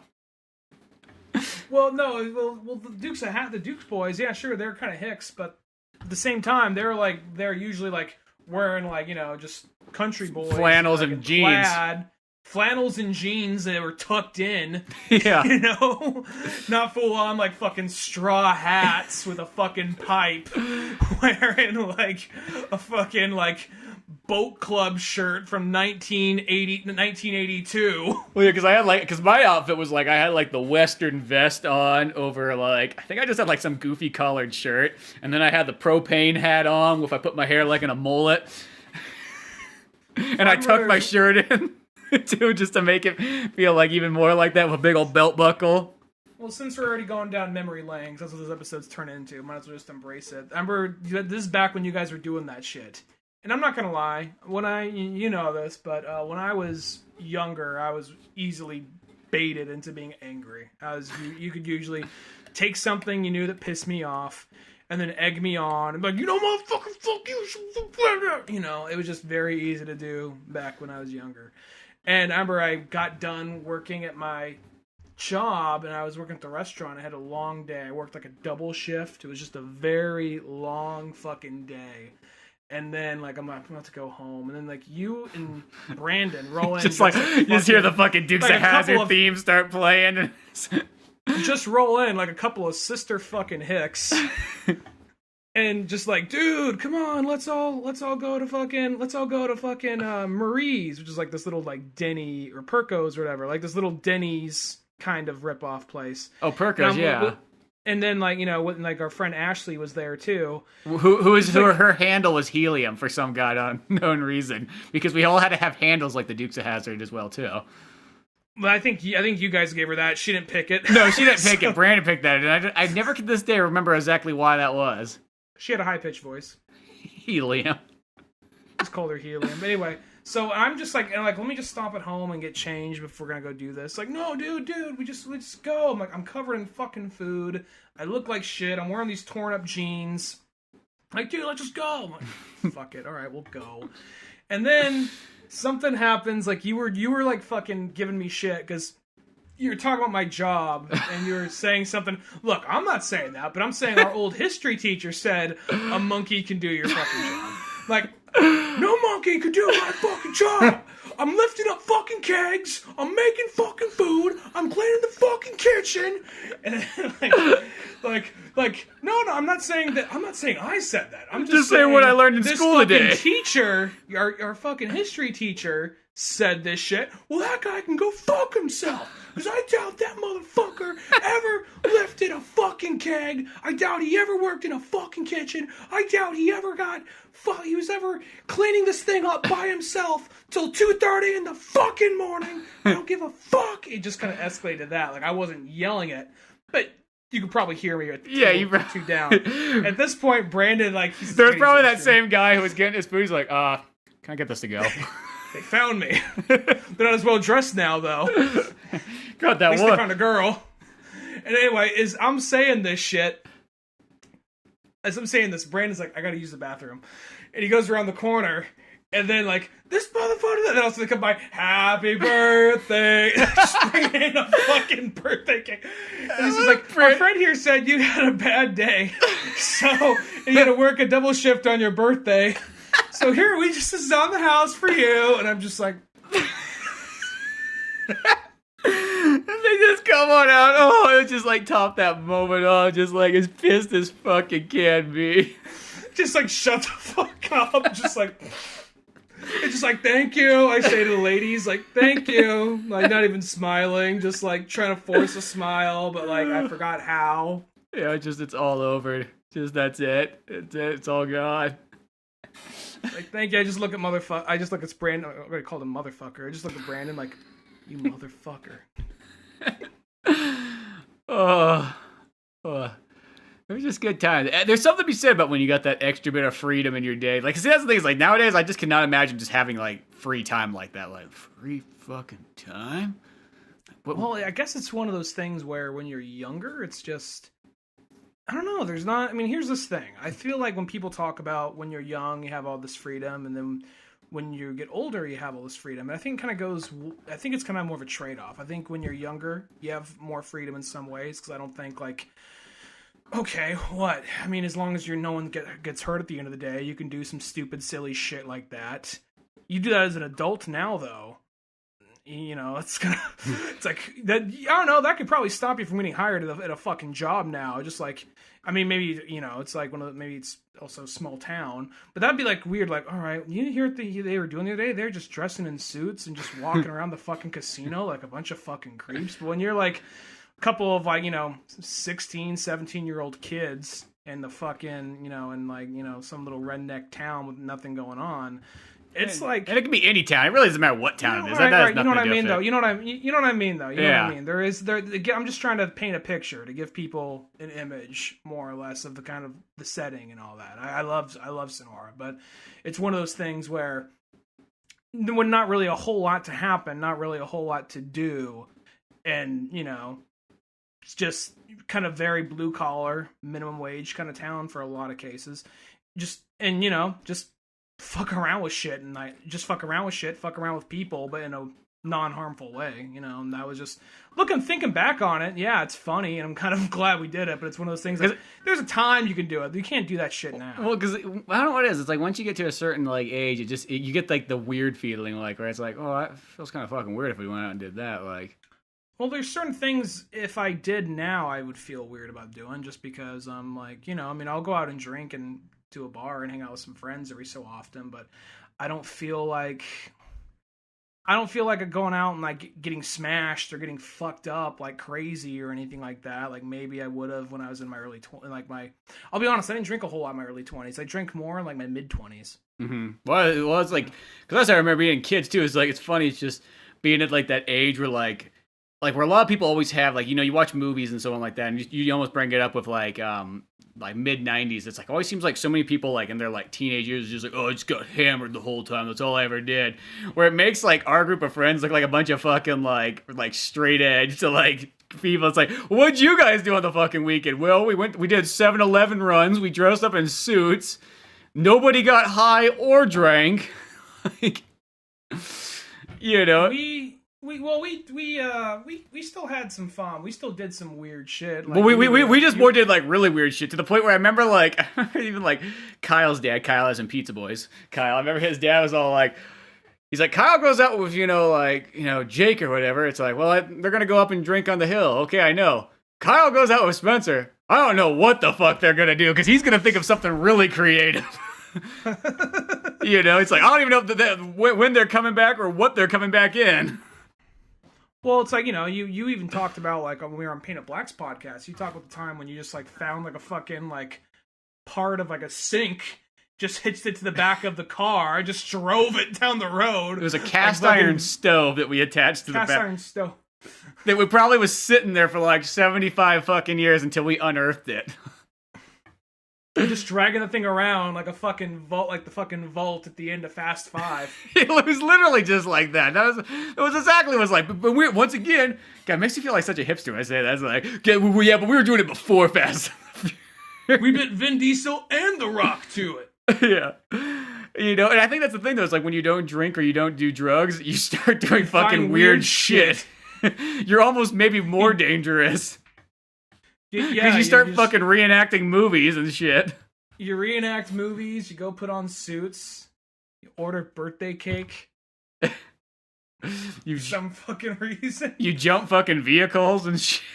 Just because. Well, there's that period where you guys like, let's try and make like our own version of like Dukes of like the Dukes of Hazzard, but like Dukes of Provo, and then like that got far because you like, all right, we're gonna do this cool drift, and I remember the video footage because I was operating the camera. I remember just seeing you guys take this drift and just slide off the screen. Yep. This is out in the woods, just hearing a crash, and you just hear me, you guys okay? It was like, yeah, there goes that. And I remember just jumping different types of vehicles, like, our buddy Josh from Pizza Boys. I feel like that's my way I can always like reference anybody. But he had like this magical Bronco. He's like been on the show, Bullet. 89. Yeah, he's been on the show as well too. And it was like this like Bronco that was just a classic old school Ford like 89 one. I remember like we went to jump that one, and that thing had so much weight in the front that it just went straight up and went straight back down real quick. It was like, oh god. And I remember we had this idea, we're like, dude, we're gonna buy this Fiero, and it's like $600. And like Brandon found it somewhere, he's like, it's got an engine in the back. It will be the best jumping vehicle we can get. That movie never saw the light of day. I never got that far. There was $600 in the way there that nobody technically was willing to part with. Well, that's the point I think you're talking about. Like, dude, we can get good at pool. And you saw that. Like The Hustler? Tom Cruise. Yeah, you saw The Hustler. You're like, we can get good at pool and make money that way. Are we good at pool yet? No. But we could. Yeah, I remember those, and I remember playing it's our new Ed, and Eddie scheme. And then, what really, really, like, ruined that Ed, and Eddie scheme is when I went to, like, San Francisco, and I played pool against this Chinese guy, and he fucking started curving the ball everywhere. And I was like, yep, I ain't no fucking good at this. You don't fuck with the Chinese dude at the pool table out here. No. You do not. There's, like, every other bar, if there's a pool table, there's an old Asian dude sitting there with his arms crossed on a stool right by the blackboard, just waiting for some young buck to come up and challenge him. Yeah. Especially out here in the Richmond district. Well, this guy was the same age as us, and just like... Oh, you don't want to fuck with the dude who's like in his like 60s. Well, this like wearing like a baseball cap, just smoking a cigarette, just like I've been waiting for you. Just puts it on. I remember that pool kill. That guy will straight up fucking murder you. That guy is just like, that is his house. That's how I felt like in high school. I still even feel like it this day. It's like I was always looking for like, I always like that, almost like, what's the next hustle we can try to pull off? Like, what can we do to make some extra cash? You know, literally like no different than Ed, Ed and Eddie, or even like, what the fuck was that other movie by, the movie that's not Brick and not Looper and not Star Wars? Brothers. Yeah, the Brothers. Something. The one. Brothers Bloom or. Maybe. It's about a bunch of con men. It's about con men. Yeah. Better concept than it is movie. Johnson Yeah, Ryan movie. Johnson movie. The kind of the forgotten one of his. But that's one of those movies that it's a little too kind of slapsticky for me in some aspects. yeah, it's not bad. It's just not nearly up to par as the other three. But I like how dark it is when it ends. yeah. I like the dark ending. But it just felt like that's how I felt. It's like almost like what's the way we could try to make money? And like none of the schemes, it's just like, you know, a classic sitcom cartoon. None of the schemes ever seem to work out, you know, but we damn well tried them all. You know. Yeah, worth a shot, you know. Yeah, no, I get you. I was always one of those guys who's just like I was totally. Well, you guys even gave me the nickname Double D because I was like, because Double D and Ed and Eddie was always the guy who's just like, I don't know, guys, it seems like a big mistake. So yeah, exactly. And yeah, you're always like, well, shouldn't we just go get regular jobs? Like, no, man, we're gonna make money on our own. We're entrepreneurs, damn it. We're gonna start a hedge fund now. Yeah, exactly. We'll get other kids at school to invest in it. We'll trick them. We don't have the project yet, but after we get the money, we will. Yeah, I know. Make them all money back. Of course, we'll take a little off the top. I don't know about this. I said, shut up and fucking do it. Reminds me of like when everybody was panhandling for when Pokemon Fire Red and Leaf Green came out. Everybody was panhandling at school just to see who can get it. Fucking Thomas Chiquetta got it in like one day. Motherfucker got like $30 back in the day when that was like, that's all you needed to get yourself a Game Boy game. Now you need $40. Yeah, $40. 3DS, but Game Boy might as well be. But yeah, that's just modern Game Boy, and it was just like, man, hustling that cash to get there. Dude, have you looked at that? This sounds so weird, but like the Pokemon just came out. Have you looked more at footage of that Pokemon like Pikachu and Eevee like Go one for Switch? I was really tempted on getting it until I found out that it relies more on catching them over and over rather than just grinding and training them like what I'm used to. It's taking the map. It's taking the map of red, blue, and yellow, and then but the gameplay and the mechanics of how you level them up is like Pokemon Go, and then you can still battle them, but that's not how you get stronger. You have to go catch the same thing over and over again. I think that's fucking stupid. So the one thing though is like I was looking at some new trailers of it, and it's like the battle system though at least is the same. Because my fear was they're going to put the crappy battle system of Pokemon Go, but it's the exact same one as Pokemon Yellow. That's a little better, but the idea that you have to, I think I heard, maybe I'm wrong, but I think I heard the way you level them up is by catching them over and over. And I don't, catching them was fun and all that was fun. But at the same time, just the whole like throwing, the whole like motion control of trying to throw the ball and curving it, and that could be good, but I don't know. I'm a simpleton. I want what I had back in the 5th grade. Well, I think the only thing in it though is just literally the catching the Pokemon part is the only Pokemon Go thing. I think the rest of it's all normal Pokemon stuff. Isn't that how they level up though? I heard you level them up by catching them over and over. Huh, I didn't see that in any of these like new trailers I was looking at because I was really on the fence about that. I'm like, it's such a grand idea, but it seems like there's one concept that can be in the way. And then I kind of looked some more and I was like, I don't know. I think I'm going to give it a try. It looks like it should be pretty darn cool. And who knows? Maybe those features, if they sound kind of dumb, might be better. But I mean, I hope there's still like a regular level up system and not like the Go style. I don't mind catching Pokemon that way. That actually might be almost even better to catch them that way. It sounds weird to say this now, but maybe that might be even a better way of catching Pokemon. Doing the more Safari Zone system. Yeah, instead, I don't know. You know what I mean? Throwing a rock, throwing bait, and throwing the ball. It's just like I was just looking at some of it. It's like it literally looks like the Pokemon game we always wanted. I don't know. It's like, for the most part, just some of these new trailers that just came out, I'm like, I don't know. I think they sort of sold it to me on it. It looks fucking sick.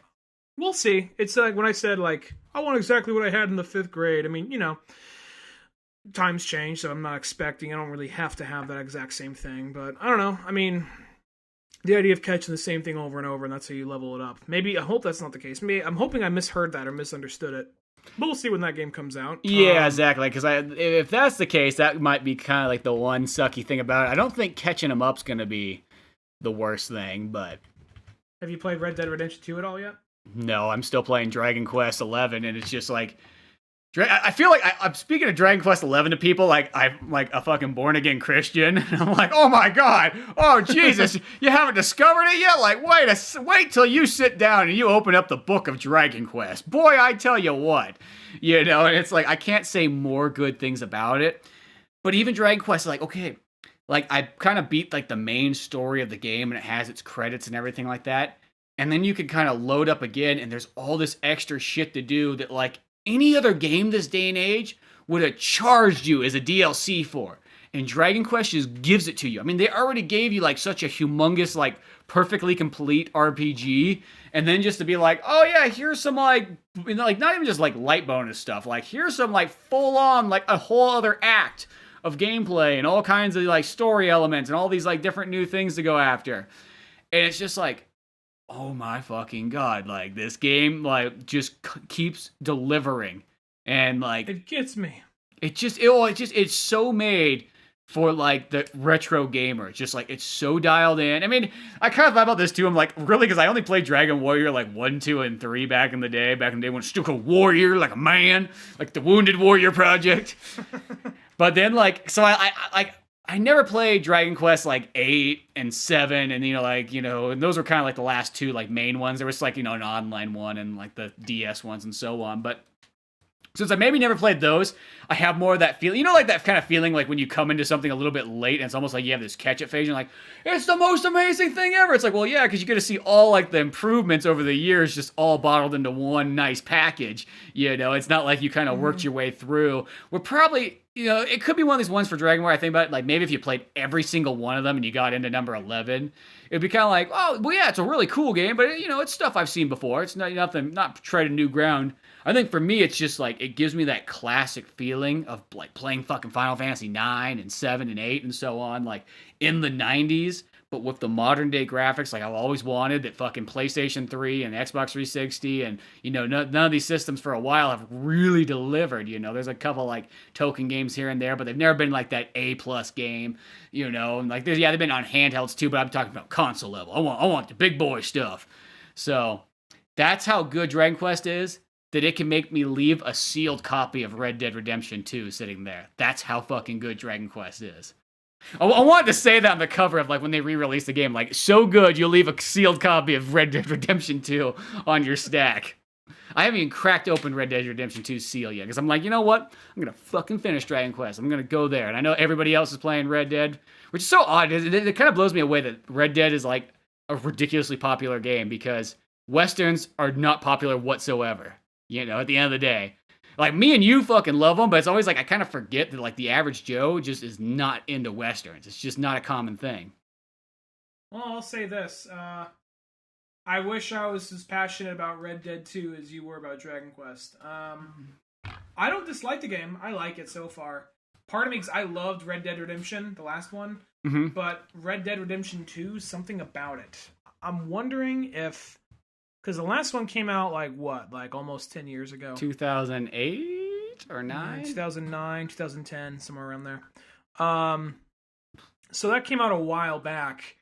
And it's almost... I'm wondering if, like, my standards for gameplay was a little different back then or what. Because I'm playing this one. It's not bad, but there's some things that just very story-based stuff that's very, very hand-holdy. Some stuff that's just kind of, like, not always as... clear. Maybe I just suck at video games now. Maybe that's what it is. But just like, I don't know, there's a part where I kind of like I don't know. I like it, but I'm not in love with it yet. I thought that it was going to be something to just grab me and held me in. Maybe I got to get more into it the further I go.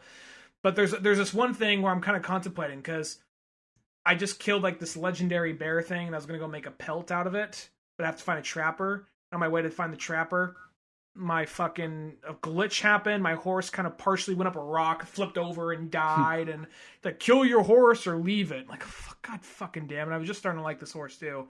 Then I kill it. I'm like, no, fuck it. I'm starting over. Started over. I don't have the fucking pelt anymore. I'm like, well, what the fuck?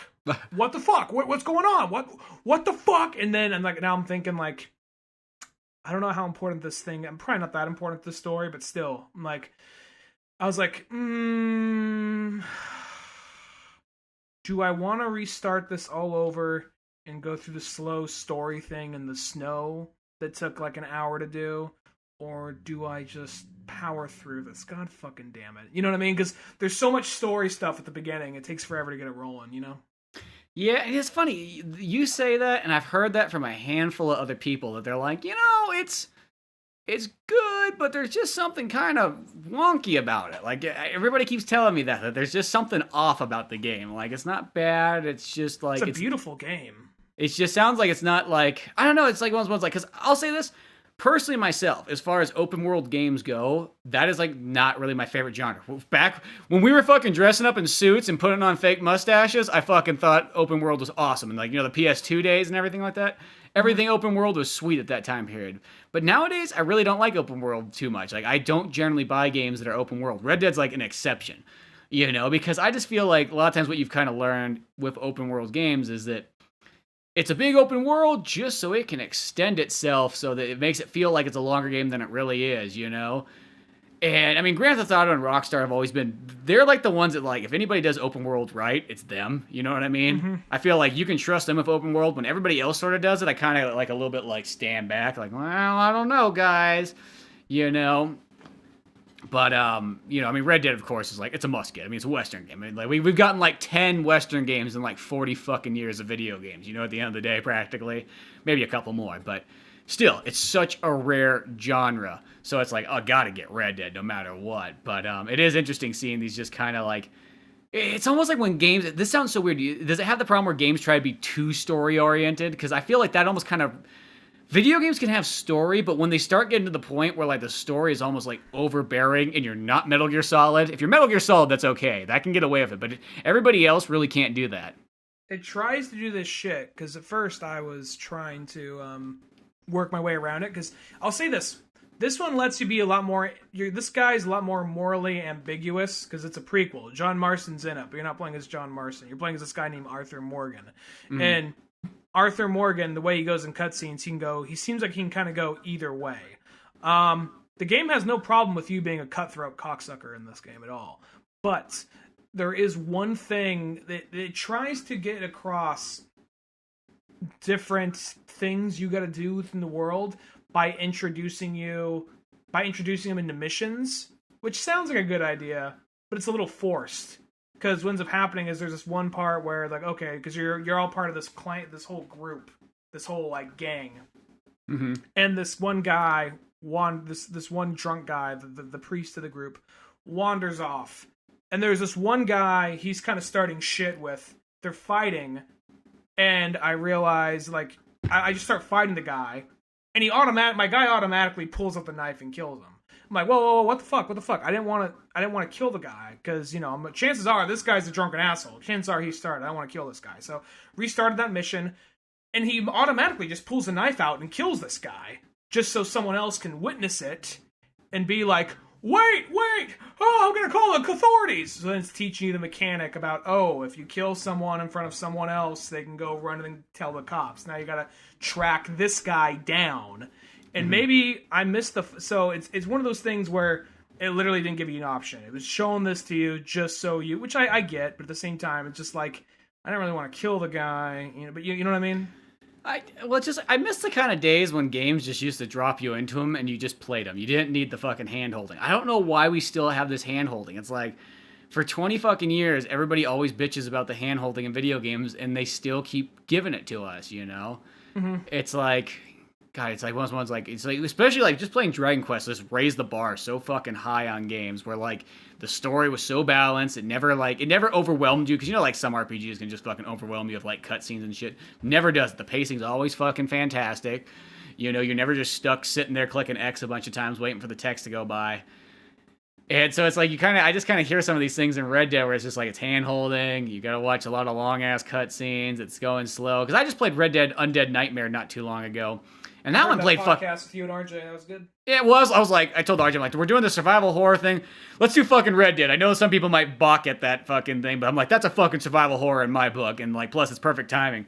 And just kind of going back and playing that. And like, I mean, it takes that moment to get kind of used to the Grand Theft Auto controls just because I haven't played them in a long time. But, you know, after like 15 minutes, though, you're kind of like, oh, okay, I got this here. Like, you know, this is totally fun to go back to. But that game kind of like, you know, after you get past that first cutscene, you're just ready to fucking go. Now, granted, that is like the DLC or what have you, or the secondary game, but...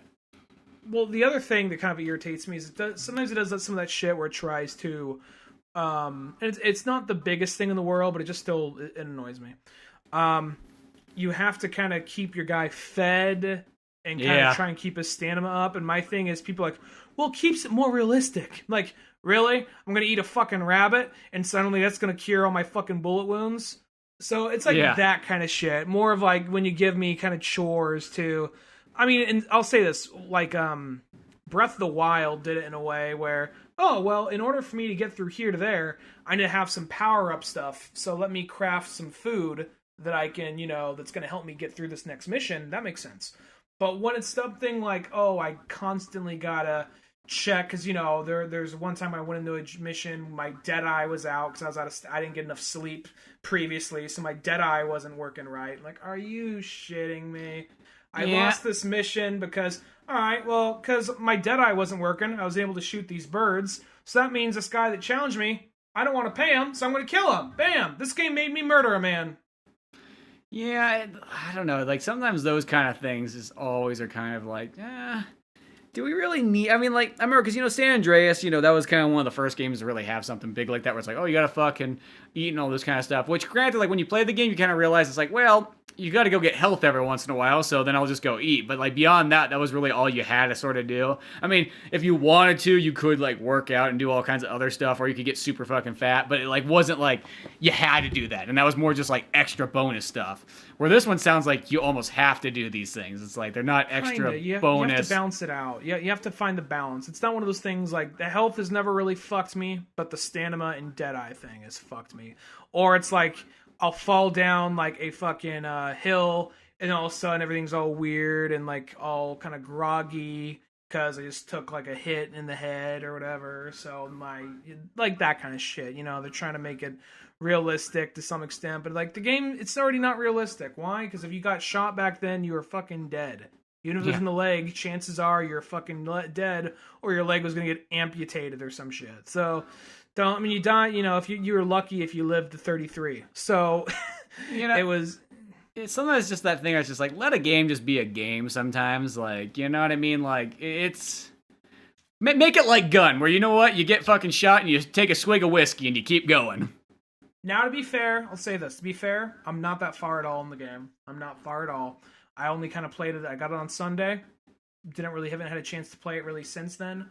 And I like the game and the story. It's good. The writing is good. The characters are good. Mm-hmm. It's not a bad story at all so far.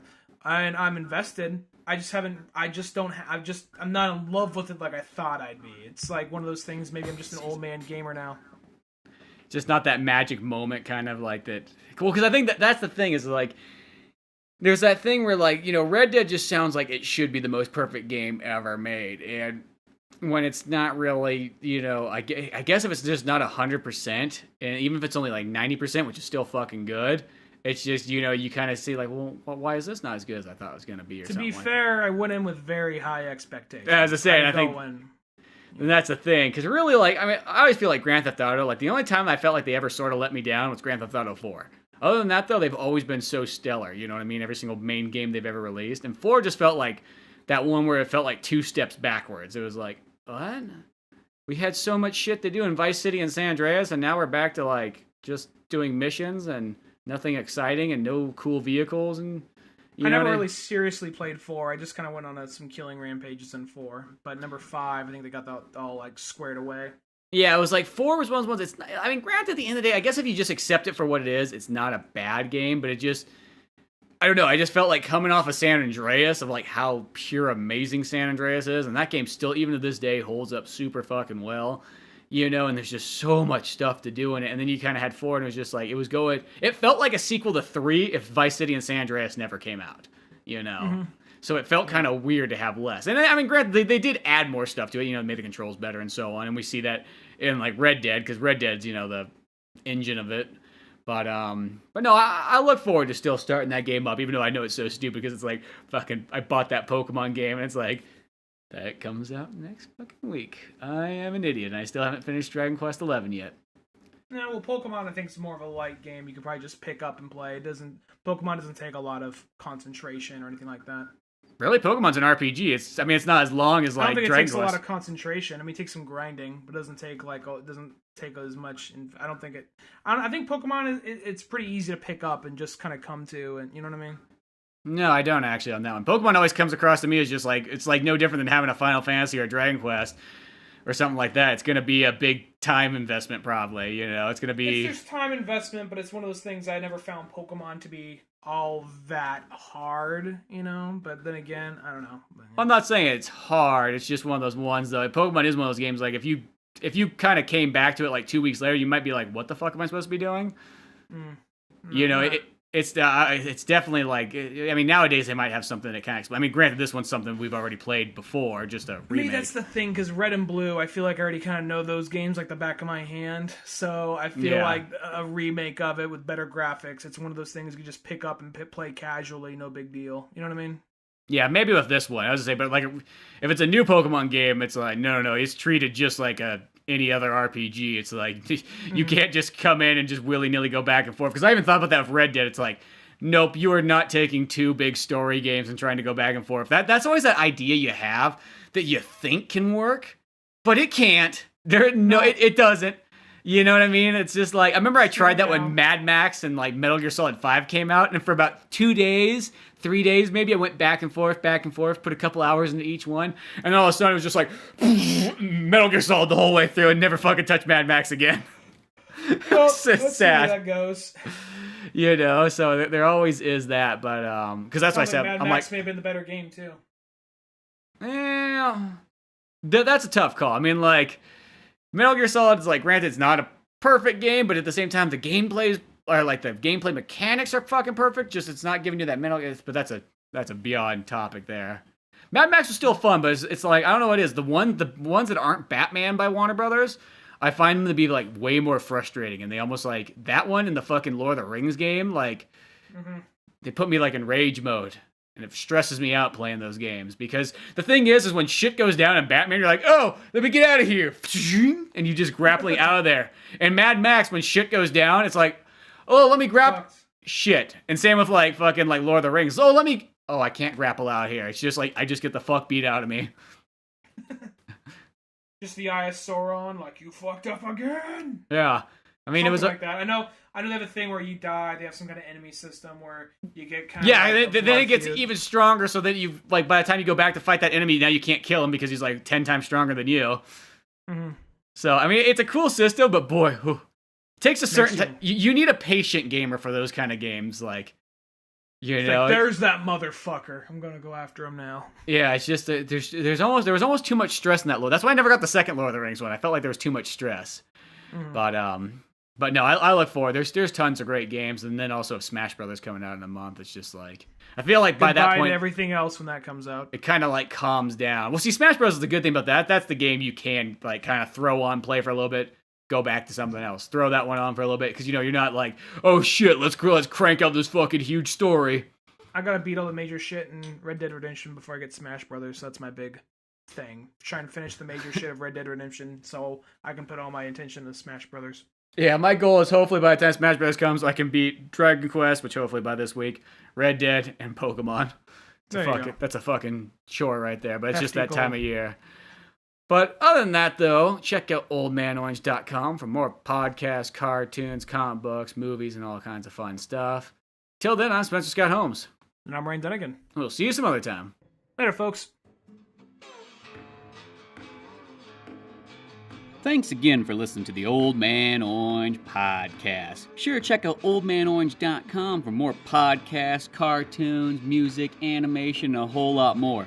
We also have the Old Man Orange blog going with all kinds of fun stuff. If you easily want to support the show, use one of our Amazon links either on the website or in the description of the podcast below. Rate, review, and subscribe to the show either on Podbean, iTunes, Spotify, YouTube, Newgrounds, or anywhere else that you seem to get this podcast from. Grab the sitcom-styled comic book Pizza Boys on either Comix Central, Comixology, or Amazon. Want more podcasts? Check out the Indie Comics Club over at Comix Central. I also got a workout website called Thor's Hidden Gym, filled with fitness tips and tricks, videos, and a whole lot more fun stuff in the calisthenics world. Talk to us on Twitter at Spencer S. Holmes and Dunigan Ryan. Like our Facebook pages of Old Man Orange Productions and Pizza Boys Comic. Thanks again. We're out of here.